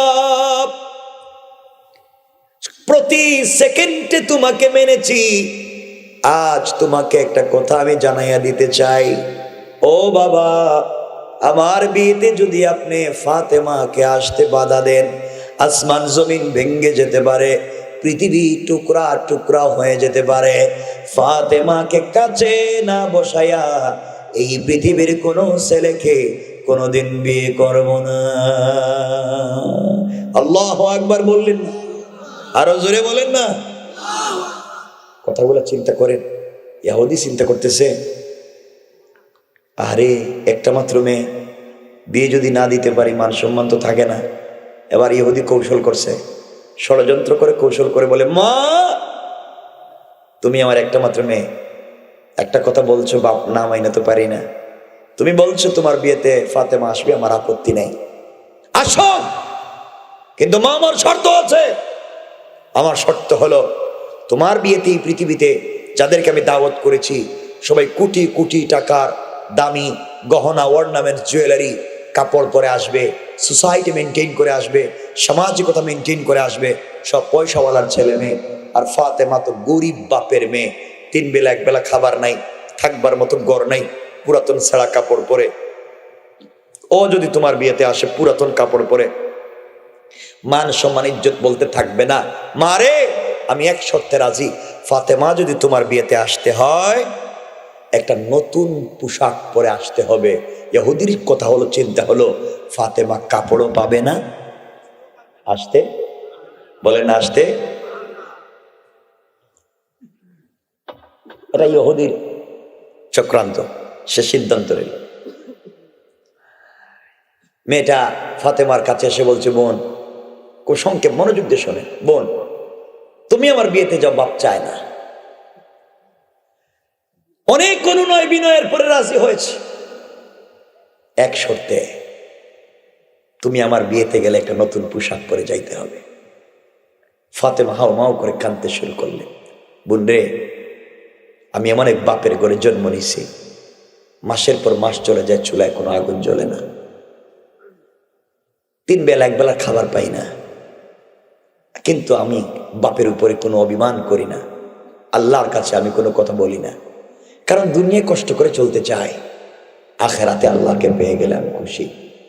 আমার বাবা তো আমাকে কাপড় দিতে পারছে না, আমি নতুন পোশাক কোথায় পাবো? বোন তুই আমাকে ক্ষমা করে দে, আমি কাপড়ও পাবো না, বিয়েতেও যেতে পারবো না। মেয়েটা হাউমাউ করে কাঁদতেছে, বলছে, ফাতেমা তুমি যদি আমার বিয়েতে না যাও, নির্ঘাত আমি মরে যাব, আমি মরে যাব, তোমাকে ছাড়া বিয়েতে বসতে রাজি। ফাতেমা বলছেন, আমি কোথায় কাপড় পাবো? চিন্তা করেন, আপনারা চিন্তা করেন, একটা মেয়ে এত কিছুর পরে পরামর্শ করছে কার সাথে? বলেন কার সাথে? আর আমাদের দেশে, আমি সংক্ষেপ করে বলতেছি, আমাদের দেশের মেয়েদেরকে বাপ যদি ডাইকা বলে, মা তোমার তো বয়স হয়ে গিয়েছে, তোমার জন্য একটা ছেলে ঠিক করেছি, তোমাকে বিয়ে দিতে চাই, ছেলেটা মাশাআল্লাহ ঠিক আছে, তুমি কি রাজি? মেয়ে বলবে, আল্লাহ বাবা আপনি কি বললাম, সরি, ডোন্ট ডিস্টার্ব, আমাকে ডিস্টার্ব করে না বাবা, আই ডোন্ট নো, আমি এগুলো জানি না বাবা, আপনি কি বলেন, আমি ম্যাচিউরড, আমার বয়স হয়েছে, আমি অ্যাডাল্ট, আপনি আমাকে বিয়ে দিতে চান? বাবা আমি তো 5 বছর আগে জাজিরার বল্টু মিয়ার ছেলের সাথে আমার প্রেম, আমি তো 5 বছর আগে কাম সাইরা লইছি, ঠিক কিনা? হেরা কত খুশি, ঠিক কইতেছে, মানে হেরা আর যাই করো, জীবনের কিচ্ছু পারা কার না পারো, পুরা জীবনে ব্যর্থ হইল, মোটামুটি 2-5টা প্রেম করে, সঠিক। আল্লাহ আমাদের হেফাজত করুক, বলেন আমিন। কথাগুলো শোনো, হযরতে ফাতেমার কাছে যখন মেয়েটাই কথা বলছে, আমার বন্ধুগণ, মেয়েটা ফাতেমাকে বলছে, বোন রে, আমার মনে হয় আমার জিন্দেগিতে আর বিয়ে নাই, তুমি ছাড়া যে আমি আর বিয়ে করব না। ও ফাতেমা, তুমি আমাকে একবার বলেছিলে এই পৃথিবীতে তোমার একজনের সাথে প্রেম, তুমি নাকি তোমার সৃষ্টিকর্তাকে মন প্রাণ উজাড় করে ভালোবাসো, তোমার সৃষ্টিকর্তা তোমাকে নাকি তোমার সঙ্গে কথা বলে। ও ফাতেমা, তুমি আমাকে বলেছো তোমার আল্লাহর অনেক ক্ষমতা আছে, আসমান জমিন নাকি তিনি বানাইছে। তুমি আমাকে বলেছো তোমার আল্লাহ পূর্ব দিকে প্রতিদিন সূর্য উঠায়, পশ্চিম দিকে ডুবাইয়া দেয়।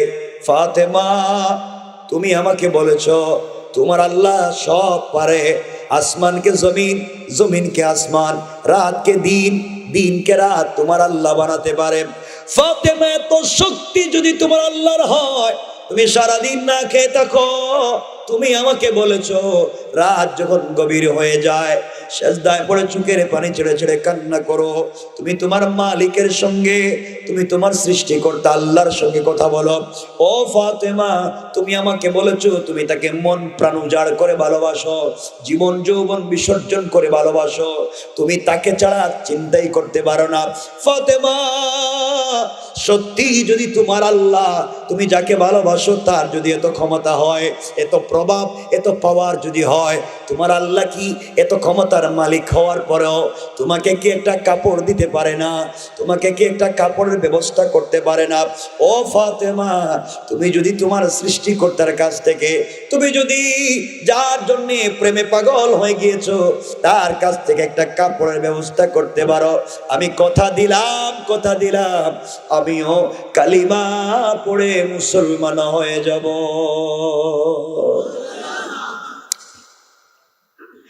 এই কথা শুনে ফাতেমা আবেগী হয়ে গেলেন, ডাক দিয়া বলছেন, বোন রে, ইনশাআল্লাহ কথা দিলাম, কথা দিলাম, টেনশন করিস না, আমি তোমার বিয়েতে যাব এবং এই পৃথিবীর সব থেকে দামি কাপড় পরে যাব।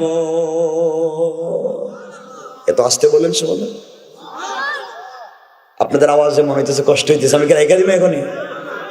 আমি রেখে দিন, 12টা হয়েছে, কিন্তু আপনারা তো আসতে বললেন যে কষ্ট হচ্ছে।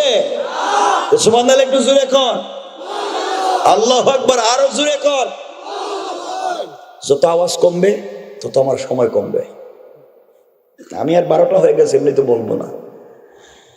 আমার বন্ধুগণ, কতটা মনোযোগ দিয়ে শোনেন। ফাতেমা বলছেন মেয়েটাকে, বোন, আমি তোর বিয়েতে যাব, নতুন জামা পরে যাব ইনশাআল্লাহ। মেয়েটা বাবার কাছে গিয়ে বলছে, আব্বা, ফাতেমা কিন্তু বিয়েতে আসবে, ও নতুন পোশাক পরে আসবে। ইহুদি মুস্কি মুস্কি হাসতেছে, আর কে দেখো যার ঘরে খাবার নাই, থাকবার ঘর নাই, এ নাকি নতুন জামা পরবো, জামা থাকলেই না পরতো। এই কথাটা শুনে ফেলছেন আল্লাহ।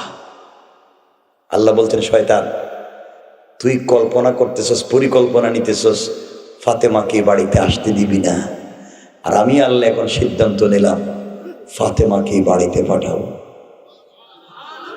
না। এত আসতে, আরো আসতে কোন সুবহানাল্লাহ। আল্লাহ চাইলে পারবেন, পারবেন। আমার আল্লাহ কোরআনে বলছেন, ওয়া মাকারু ওয়া মাকারাল্লাহ ওয়াল্লাহু খায়রুল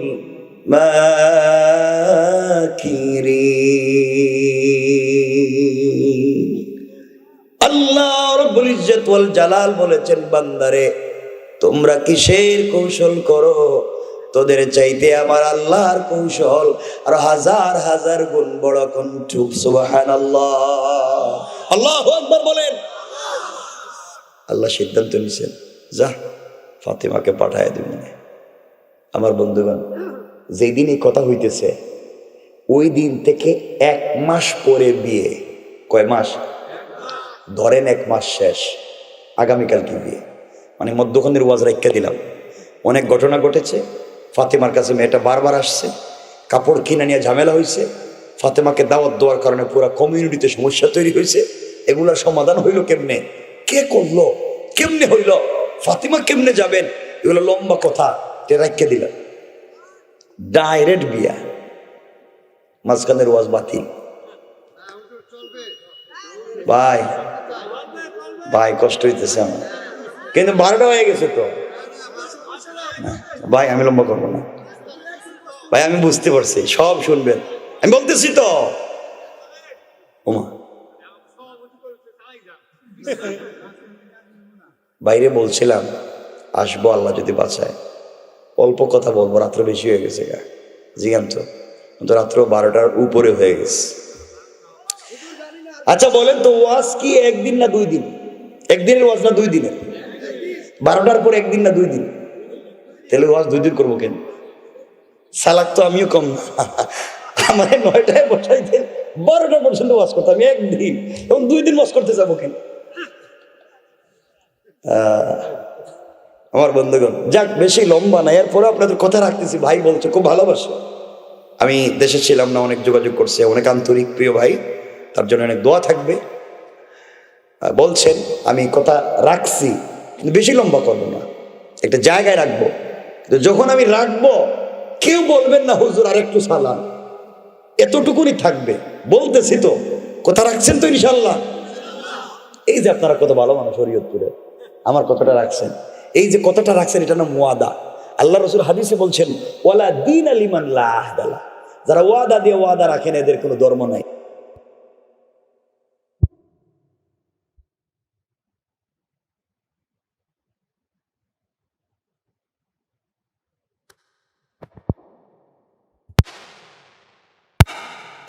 শুনেন বলতেছি আমার ভাইরা, ধরেন আগামীকালকে বিয়ে। কোন দিন বিয়ে? আগামীকালকে সন্ধ্যার পরে মেয়েটা ফাতেমার কাছে এসে বলছে, বোন কালকে তো আমার বিয়ে, কাপড় কিনছো নি? ফাতেমা বলছেন, বোন রে কালকে যে তোর বিয়ে এটা তো আমি ভুলেই গেছি, আমার তো মনেই নেই, কাপড় কিনবো কোথার থেকে?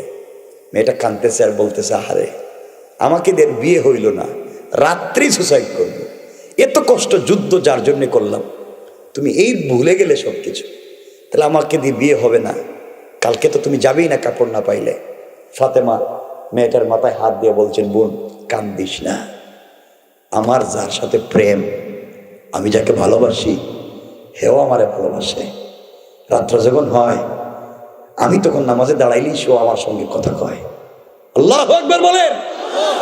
আমার বিশ্বাস যার সাথে আমার সম্পর্ক তিনি তো চাইলে এক মুহূর্তে সব করতে পারেন, এখন 1 রাত 12 ঘন্টা বাকি আছে, আমার বিশ্বাস এই রাত্রের ভিতরেই আমার আল্লাহ একটা ব্যবস্থা করে দিবেন। আল্লাহু আকবার জুড়ে পড়েন। কি বিশ্বাস চিন্তা করেন। আপনাদের মনে আছে এই বিশ্বাস থেকে আমরা আলোচনা নিয়ে এসেছি, আল্লাহর প্রতি যদি সম্পর্ক হয়ে যায়, আল্লাহর সাথে যদি ভালোবাসা তৈরি হয়ে যায়, রব চাইলে সব পারে কি পারে না? মেয়েটা ফাতেমার কাছ থেকে বিদায় নিয়ে চলে গেছে। এখন গভীর রাত হয়ে গেছে, ফাতেমারও আমাদেরও এখন রাত্র গভীর 12টার উপরে, ফাতেমারও রাত্রে 12টার উপরে। হযরত ফাতেমা গভীর রাত্রে মুসল্লা বিছিয়ে দিয়েছেন, কারণ তার সঙ্গে যার সম্পর্ক তার সঙ্গে কথা বলতে চান। কালকে বিয়ে, এখনো কাপড়ের ব্যবস্থা হয় নাই। আমার মুসলমান বন্দেগান গভীর মনোযোগ, ফাতেমা সিজদায় পড়ে গেলেন, চোখের পানি ছেড়ে গভীর রজনীতে আল্লাহকে ডাক দিয়া বলেছে, আল্লাহ এই দুনিয়ার জমিনে তুমি ছাড়া বলো তো আমার কে আছে? আল্লাহ এই দুনিয়ায় যে তুমি ছাড়া আমার কেউ নাই, সারাদিন না খেয়ে কষ্ট করি, শুধু অপেক্ষা করি রাত্র কখন হবে, আমি যেন তোমার সঙ্গে গভীর রজনীতে কিছু কথা বলতে পারি। আল্লাহ তুমি না আমাকে বড় ভালোবাসো, আমি না তোমাকে বড় ভালোবাসি, এই জীবনে তোমার কাছে ভালোবাসা দিয়ে কিছু চাইলাম না, ঘর নাই, বাড়ি নাই, 3 বেলার খাবার নাই, তোমার কাছে আমার কোনো অভিযোগ নাই, অনুযোগ নাই। এইভাবে কষ্ট করে জীবন কাটাইয়া দিতে চাই, আখেরাতে তোমাকে পেয়ে গেলেই খুশি। ও দয়ার আল্লাহ, জীবনে কত অপেক্ষা করলাম তোমার জন্যে, জীবনের সব বাদ দিলাম তোমার জন্যে, শুধু অপেক্ষা করি একটা বার কথা বলবো। তুমি না বলেছো লা তাখুযুহু সিনাতুন ওয়ালা নাওম, রাত্র হয়ে গেলে ঘুমাও না, তোমার কোনো তন্দ্রা আসে না। যার সঙ্গে তোমার সম্পর্ক তাকে তুমি দরজায় গিয়ে ডাক দিয়া বলো, ও বান্দা আমি না তোর দরজায়, তুই উঠে যা।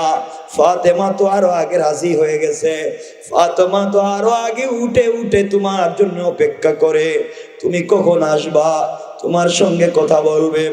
আয় আল্লাহ, এতদিনের সম্পর্কে ফাতেমা তোমার কাছে কিছু চায় নাই, আজ ফাতেমা তোমার কাছে একটা জিনিসের আবদার করতে চায়।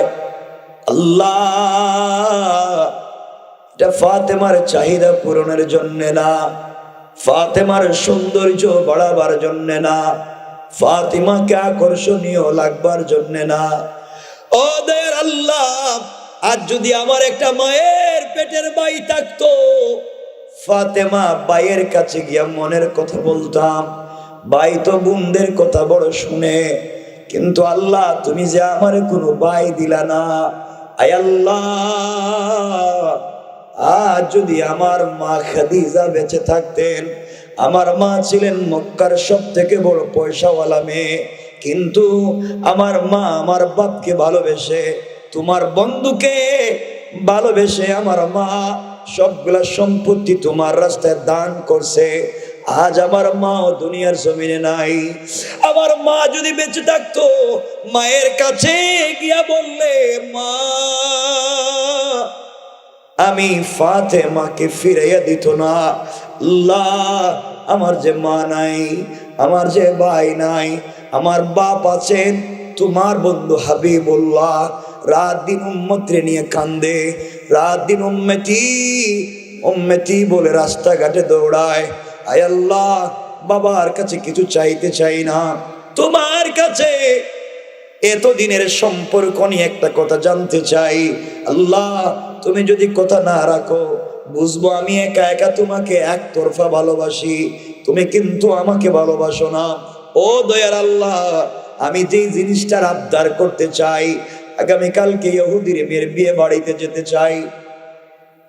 আয় আল্লাহ, বিয়ে বাড়িতে যাওয়ার মতো কাপড় আমার কাছে নাই, কিন্তু আল্লাহ আমি একটা কাপড় এই জন্যে চাইলাম, আমার বাবা মানুষের বাড়ি বাড়ি গিয়ে দিনের দাওয়াত দেয়, বাজারে বাজারে গিয়ে দিনের দাওয়াত দেয়, আমি মেয়ে মানুষ হওয়ার কারণে দিতে পারি না। ও দয়ার আল্লাহ, আজ আমি তোমার কাছে আবদার করব, এমন একটা কাপড় তুমি আমাকে দান করবা, যেই কাপড় পরে ইহুদির মেয়ের বিয়ে বাড়িতে যেতে চাই, ওটা যেন দিনের দাওয়াত হয়ে যায়। ওই বাড়িতে যত মহিলারা জমা হবে, সকল মহিলারা যেন আমার কাপড়ের দিকে তাকায়া কালিমা পড়ে মুসলমান হয়ে যায়। ফাতেমা এইভাবে কাঁদতেছে সেজদায় পড়ে, কাঁদতে কাঁদতে রব বলেছেন, আমি যে আয়াত পড়ছি এর উপরের আয়াত, আর যেখানে আটকা পড়ছি এরপরের আয়াত, রব বলেছেন সুজ্জাদা ওয়া কিয়ামা। আল্লাহ বলেছেন সুজ্জাদা ওয়াল্লাযিনা ইয়াবিতুনা লিরাব্বিহিম সুজ্জাদা ওয়া কিয়ামা। কিছু যদি চাইতে চাও, কিছু যদি মন চায়, সেজদায় আসো, একসাথে কথা বলি, কেউ থাকবে না, তুমি আর আমি সেজদায় থাকবো আর কথা বলবো গুনগুন করে আস্তে আস্তে। ফাতেমা তো সেজদায় গিয়ে আল্লাহর কাছে বলছেন, কান্নাকাটি করে মুসল্লা রেখে দিয়েছেন।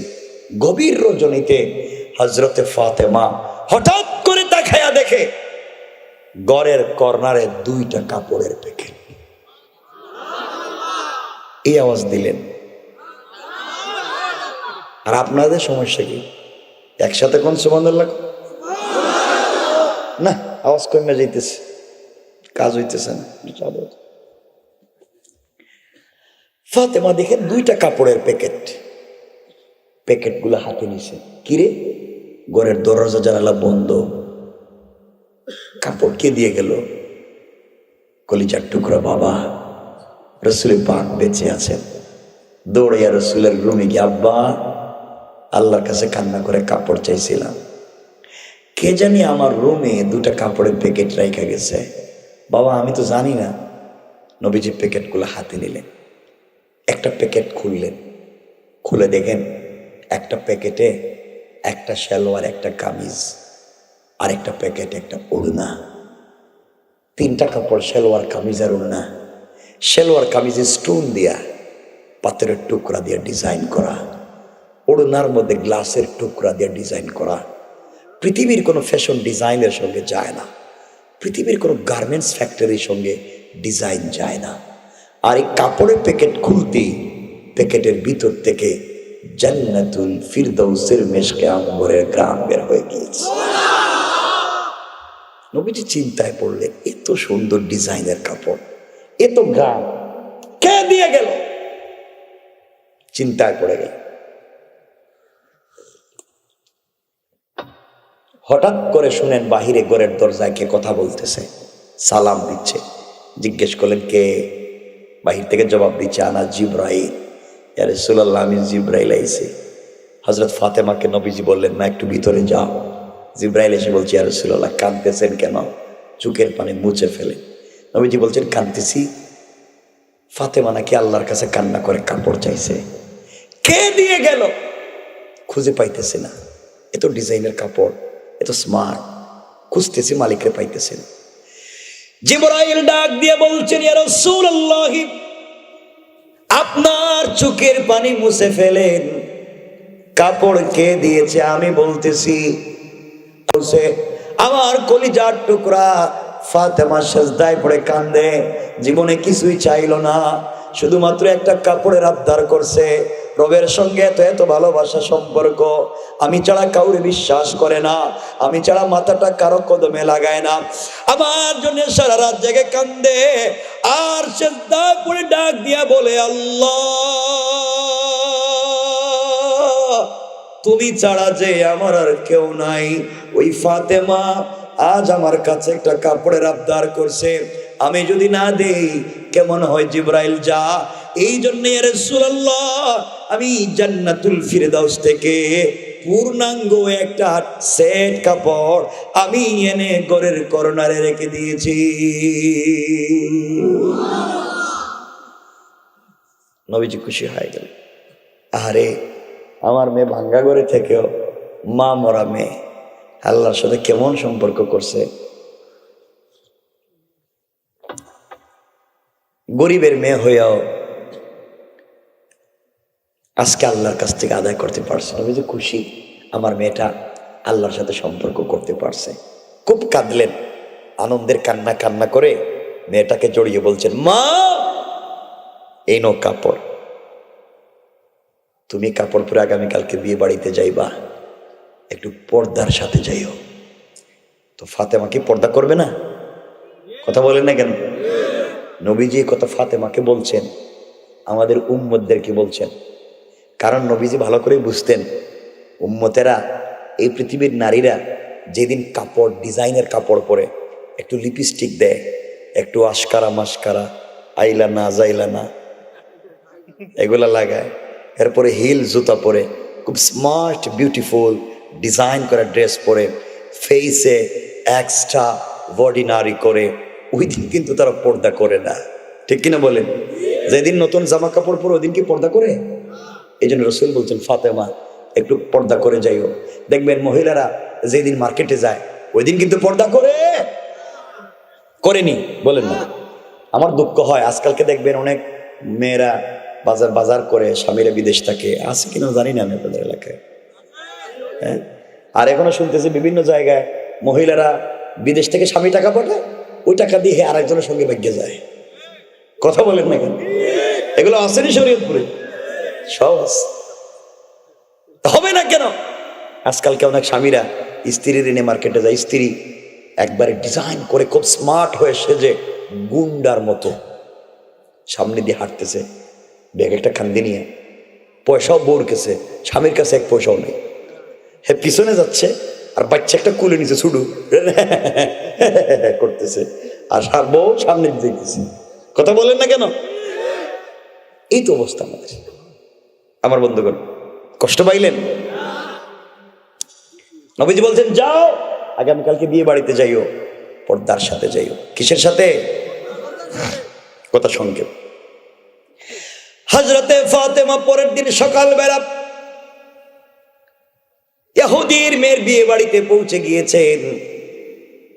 যেই ঘরে মেয়েটাকে নতুন বধূর মতো সাজিয়ে রাখা, ফাতেমা ওই ঘরের ভিতরে প্রবেশ করলেন। যেই মাত্র ঘরের ভিতরে প্রবেশ করেছে, পুরাটা ঘর জান্নাতুল ফিরদাউসের কাপড়ের আলোতে আলোকিত হইয়া, পুরাটা ঘরে জান্নাতুল ফিরদাউসের মিশকে আম্বরের গানে পুরা যেন বাড়ি মুখরিত হয়ে গিয়েছে। পড়েন সুবহানাল্লাহ। এই বাড়িতে যত মহিলারা এসেছে, যেই মেয়ের আজকে বিয়ে হওয়ার কথা, ওই মেয়ে যখন ফাতেমার কাপড়ের দিকে তাকাইছে, সবাই এসে ডাক দিয়া বলছে, ফাতেমা, আমরা মনে করে ভাবছিলাম তুমি আসতে পারবা না, গরিবের মেয়ে টাকা কোথায় পাবে, ড্রেসও পাবে না, আসতেও পারবে না, তুমি এত টাকা কোথায় পাইলে এত দামি ড্রেস নিয়ে আসলা? ফাতেমা বলছেন, কেন নয়, আমি তো মার্কেট থেকে কিনে নিয়ে আসছি। সুবহানাল্লাহ নাই? কোত্থেকে কিনছি? মহিলারা কয়, ফাতেমা কোন মার্কেট থেকে কিনছো? আমরা তো সব মার্কেট চিনি, শরীয়তপুর জাজিরার যত মার্কেট আছে মার্কেট তো আমরা চিনি, মার্কেটের সিপা গল্লিও চিনি, কোন জায়গায় ফুচকা পাওয়া যায় চটপটি হেডেও জানি, এমনকি ম্যানেজারের মোবাইল নম্বর তো আমাদের মোবাইল আছে। কথা বলেন না কেন? সবই তো ঠিক। তুমি কোন দোকান থেকে কাপড় আনছো এত দামি কাপড়? যেই মেয়ের বিয়ে হওয়ার কথা, এই মেয়ে বলতেছে, ফাতেমা এত দামি কাপড় তো জীবনে দেখলাম না, তুমি এটা কোত্থেকে আনছো? ফাতেমা বলেন, কিনে আনছি। মেয়েটা বাপের কাছে গিয়ে বলছে, আব্বা তুমি বলছিলে ফাতেমা আসবে না, এমন দামি কাপড় পরে আসছে, মনে হইতেছে আমার কাপড় দিয়ে তারে জুতা মুছে দেওয়া যাবে। আমি বাবা আপনারে পরিষ্কার জানাইয়া দিলাম, যদি ফাতেমার মতো ড্রেস আমারে না দেন, আমি কিন্তু আজকে বিয়ে করতাম না। লাগছেনি পেস? বিয়া কেমনে করাইতাম কোন? এই বাড়িতে যত মহিলারা এসেছে, সকল মহিলারা তাদের অভিভাবক স্বামীর কাছে বলছে, শোনো, কেউ এই বাড়িতে কিচ্ছু খাইতে পারবে না, ফাতেমার মতো যদি ড্রেস না দেও এই বাড়িতে কোনো খাবার নাই, বন্ধ। চিন্তা করে তো বাড়ির কি অবস্থা হইতেছে। আল্লাহু আকবার বললেন না? আর জোরে কোন আল্লাহু আকবার। এক পর্যায়ে সবাই মিলে ফাতেমাকে ধরছে, বলো বোন, কোন মার্কেট থেকে কাপড়টা কিনছো? ফাতেমা বললেন, আমি যে মার্কেট থেকে কাপড় কিনছি, তোদের বাপ দাদাই কাপড় কিনা তো দূরের কথা, এই মার্কেটের নামও শুনে নাই। আরো জোরে বলেন না? আচ্ছা বলেন তো, মহিলাদের জেদ কম না বেশি? একটু বলেন না। বেশি। ফাতেমা যখন বলছেন তোদের বাপ দাদারও কিনতে পারবে না, তখন হযরতে ফাতেমার কথা শুনে সবাই তো রাগ করে বলতেছে, দরকার হলে কিডনি বিক্রি করুন, দরকার হলে বাপ দাদার সম্পত্তি বিক্রি করুন, তাহলে এমন কাপড় লাগবে। কোন দোকান থেকে কিনছো কম? ফাতেমা বললেন, শোনা, যেই দোকান থেকে, যেই মার্কেট থেকে কাপড় কিনেছি, ওই মার্কেটের নাম জান্নাত, আর যেই শোরুম থেকে কাপড় কিনে নিয়ে এসেছি, ওই শোরুমের নাম হলো জান্নাতুল ফিরদাউস। মহিলারা চিন্তা করে, মার্কেটের নাম জান্নাত, দোকানের নাম জান্নাতুল ফিরদাউস, কি দেখো হয়? আমাদের মার্কেটের নাম সলিমুদ্দিনের মার্কেট, দোকানের নাম বল্টু মিয়ার দোকান, এই কি জান্নাত জান্নাতুল ফিরদাউস কয়? এটা তো নামই শুনলাম না। ও ফাতেমা, এই মার্কেটে কোন দিকে যাওয়া যায়? রাস্তা কোথায়? জাজিরা দিয়ে যায় কোন দিকে? ফাতেমা বলছেন, এই রাস্তা পৃথিবীর যে কেউ যাইতে পারবে, এটা স্পেশাল রাস্তা, সবাই রাস্তা চিনবে না। মহিলারা বলছে, বলো ফাতেমা। ফাতেমা বললেন, শোনো, যেই দোকান থেকে কাপড় কিনেছি ওই দোকানের নাম জান্নাতুল ফিরদাউস। যেই মার্কেট থেকে কাপড় কিনছি মার্কেটের নাম জান্নাত। আর ওই মার্কেটে যেই রাস্তা দিয়ে গিয়েছি ওই রাস্তার নাম হলো ইহদিনাস সিরাতাল মুস্তাকিম। ও মহিলারা, সিরাতে মুস্তাকিম নামক রাস্তা দিয়া যদি চলো রে, সামনে গেলে জান্নাত নামক মার্কেট পাইবা, ওখানে গেলে জান্নাতুল ফিরদাউস নামক দোকান পাইবা, ওখানে গেলে আমার চাইতে আরো দামি দামি কাপড় পাইবা। মহিলারা চিন্তায় পড়ে গিয়েছে, জান্নাত নামক মার্কেট কই, জান্নাতুল ফিরদাউস নামক দোকানটাই কই, আর সিরাতে মুস্তাকিম নামক রাস্তাটাই বা কোথায় পাই? সবাই বলছে ফাতেমা বলো না আসলে এটা কোথায়, কোন জায়গায় আমরা তো চিনিও না। এবার ফাতেমা বলছেন শোনো, সত্য কথা কই, সত্য কথা আসলে আমি আনছি জান্নাতুল ফিরদাউস থেকে ঠিকই, কিন্তু আমি কিনি নাই। কিনো নাই তো কই পাইছো? আমার সাথে একজনের প্রেম, আমি একজনকে ভালোবাসি, হেও আমারে ভালোবাসে, আর গভীর প্রেম তো এই জন্য তার কাছে একটা কাপড়ের আবদার করছিলাম, হে আমারে পৃথিবীর সব থেকে দামি একটা কাপড় দিয়ে দিস। সোহান তো আসতে বললেন। মহিলারা বলতেছে ঘটনা কি? তুমি কার সাথে প্রেম করলা? গরিবের মেয়ে, এত দামি কাপড় দিয়ে দিল। আমরাও তো প্রেম করি, সলিমুদ্দিনের ছেলের সাথে আমার 8 বছরের প্রেম, কিন্তু দেখবা প্রেম করছি 2 টাকার বাদামও কিনে দেয় না, আর যদি দেয় ওতে হে ওর খাইয়া ফেলা। কথা বলবেন ভাই, 12:30 হয়ে গেছে, কি করতাম তো আমি রেখে দিতে চাইতেছি। কষ্ট হয় না আপনাদের? কখন প্রস্রাবেও ধরে না, এখন ডায়াবেটিসের চেতায় না, কে দাঁড়ায়? এখন তো সব উল্টো হয়ে গেছে। হ্যাঁ, আছেন তো আপনারা? সবাই আসেননি? কতক্ষণ? সারা রাত? কয়েক মিনিট, শুধু কয়েকটা মিনিট বসেন, কয়েক মিনিট, আমরা শেষ করবো, লম্বা করবো না।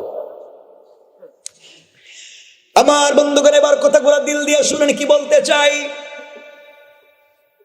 মহিলারা আশ্চর্য হয়ে গিয়েছে, ফাতেমা সিরাতে মুস্তাকিম নামক রাস্তাও চিনলাম না, জান্নাতুল ফিরদাউস নামক দোকানও চিনলাম না, জান্নাত নামক মার্কেটও চিনলাম না, বলো না কেমনে কি থেকে আমরা পাই? ফাতেমা বললেন বোনরে, এই মার্কেটে যেতে হলে ওইটাই একটা রাস্তা, সিরাতে মুস্তাকিম ছাড়া কেউ জান্নাতে যেতে পারবে না। আমার সাথে যার প্রেম তাকে কিন্তু তোমরা ওখানে গেলে পাইবা, তার সাথে যদি সম্পর্ক হয়ে যায় আরো দামি দামি কাপড় হয়তো পাইবা। মহিলারা বলছে ফাতেমা বলো ওই মার্কেটে কেমনে যাওয়া যায়, এই রাস্তা দিয়ে কেমনে যাওয়া যায়? ফাতেমা বলছেন শোনো রে, এই রাস্তা দিয়ে যে কেউ চাইলে যাইতে পারবা না, এটা স্পেশাল রাস্তা, এটা ভিআইপি রাস্তা, এখানে সিকিউরিটি গার্ড আছে, চাইলে যাইতে দিবে না। এখান দিয়ে যদি যেতে হয় অবশ্যই অবশ্যই আপনাকে আইডি কার্ড লাগবে, পরিচয় পত্র লাগবে, পরিচয় পত্র ছাড়া আপনাকে যাইতে দিবে না। পরিচয় পত্র থাকলেই হবে না, পরিচয় পত্রে একটা পিন নাম্বার আছে, এই পিন নাম্বারটা দিলে বসাইয়া দিতে হবে। তারিখে ইবনে জারির তাবারিতে লিখে আল্লামা জুলফিকার নকশবন্দি খুতবাতে জুলফিকারে আর লম্বা করে নিয়ে এসেছেন। তিনি বললেন সবাই যখন জানতে চায় পিন নাম্বার ছাড়া কিন্তু হবে না। আপনার কাছে এটিএম কার্ড আছে, পিন নাম্বার মনে নাই, জিন্দেগি তো বুথ থেকে পয়সা পাবেন না। ও ফাতেমা, আইডি কার্ডই বা কোথায় পাবো, পরিচয় পত্রই বা কোথায় পাবো, পিন নাম্বারই বা কোথায় আছে? ফাতেমা বললেন শোনো রে, সিরাতে মুস্তাকিম নামক রাস্তা দিয়ে যদি চলতে হয়, জান্নাতুল ফিরদাউস নামক মার্কেটে যদি দোকানে যদি যেতে হয়, তোমাদেরকে আইডি কার্ড লাগবে, পরিচয় পত্র লাগবে। ওই পরিচয় পত্রের নাম হলো ইসলাম, আর পিন নাম্বার হলো লা ইলাহা ইল্লাল্লাহু মুহাম্মাদুর রাসূলুল্লাহ। ও মহিলারা, লা ইলাহা ইল্লাল্লাহ নামক পিন নাম্বার যদি মনে প্রাণে ধারণ করতে পারো রে, ইসলাম নামক আইডি কার্ড যদি সঙ্গে রাখতে পারো রে, সামনে গেলে সিরাতে মুস্তাকিমের রাস্তা অবশ্যই পাইবা। ওই রাস্তা দিয়ে চললে সামনে গেলে জান্নাত নামক মার্কেট পাইবা। ওখানে গেলে পরে জান্নাতুল ফিরদাউস নামক দোকান পাইবা।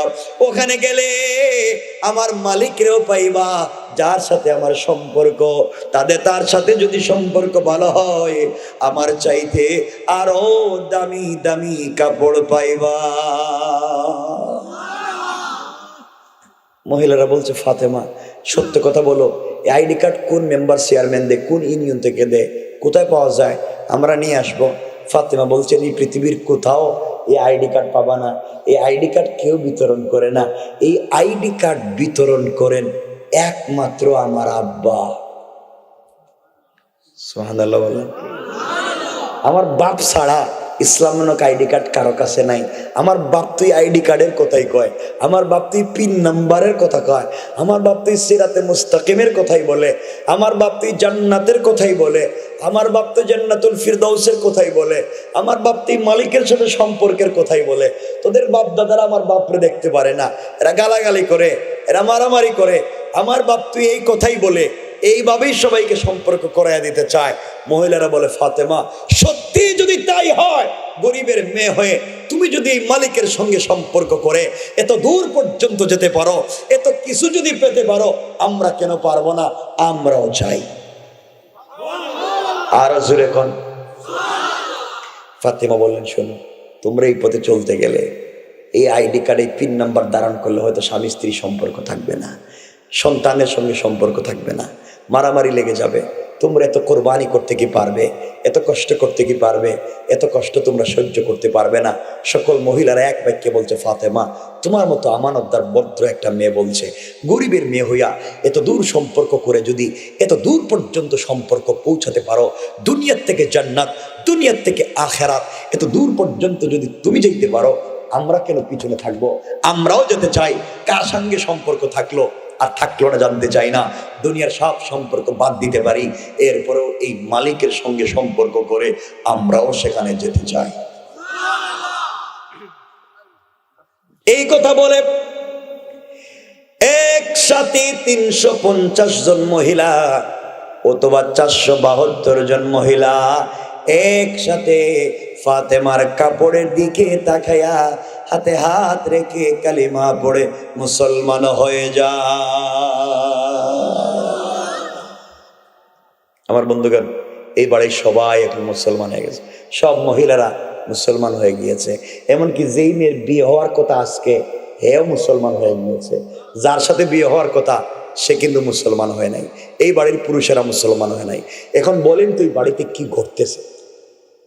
পুরুষেরা মুসলমান না, মহিলারা মুসলমান। যার সাথে বিয়ে হবে ওই ছেলেটা মুসলমান না মেয়েটা মুসলমান। কি করতেছে? এটার সমাধান কেমনে হইল? এই বাড়িতে কেমনে শান্তি ফিরে আইলো? মহিলারা শেষ পর্যন্ত কি করলেন? ফাতেমা কেমনে শান্তি মতো নিজের বাড়িতে ফিরে আসতে পারলেন? তাদের সাথে কি মুআমেলা হইল? তাদের সাথে কি সমস্যার সমাধান হইল? ফাতেমার পরনের কাপড়টা বর্তমানে কই আছে? ইব্রাহিমকে নমরুদের আগুনে আল্লাহ একটা কাপড় দিয়েছিলেন, ওইটা কই আছে? ইউসুফকেও গর্তে পড়ার সময় একটা কাপড় দিয়েছিলেন, ওইটা কই আছে? ফাতেমাকেও যে আল্লাহ একটা পোশাক দিলেন, এইটা কই আছে? সব রাইখা দিলাম, আর কইতাম না।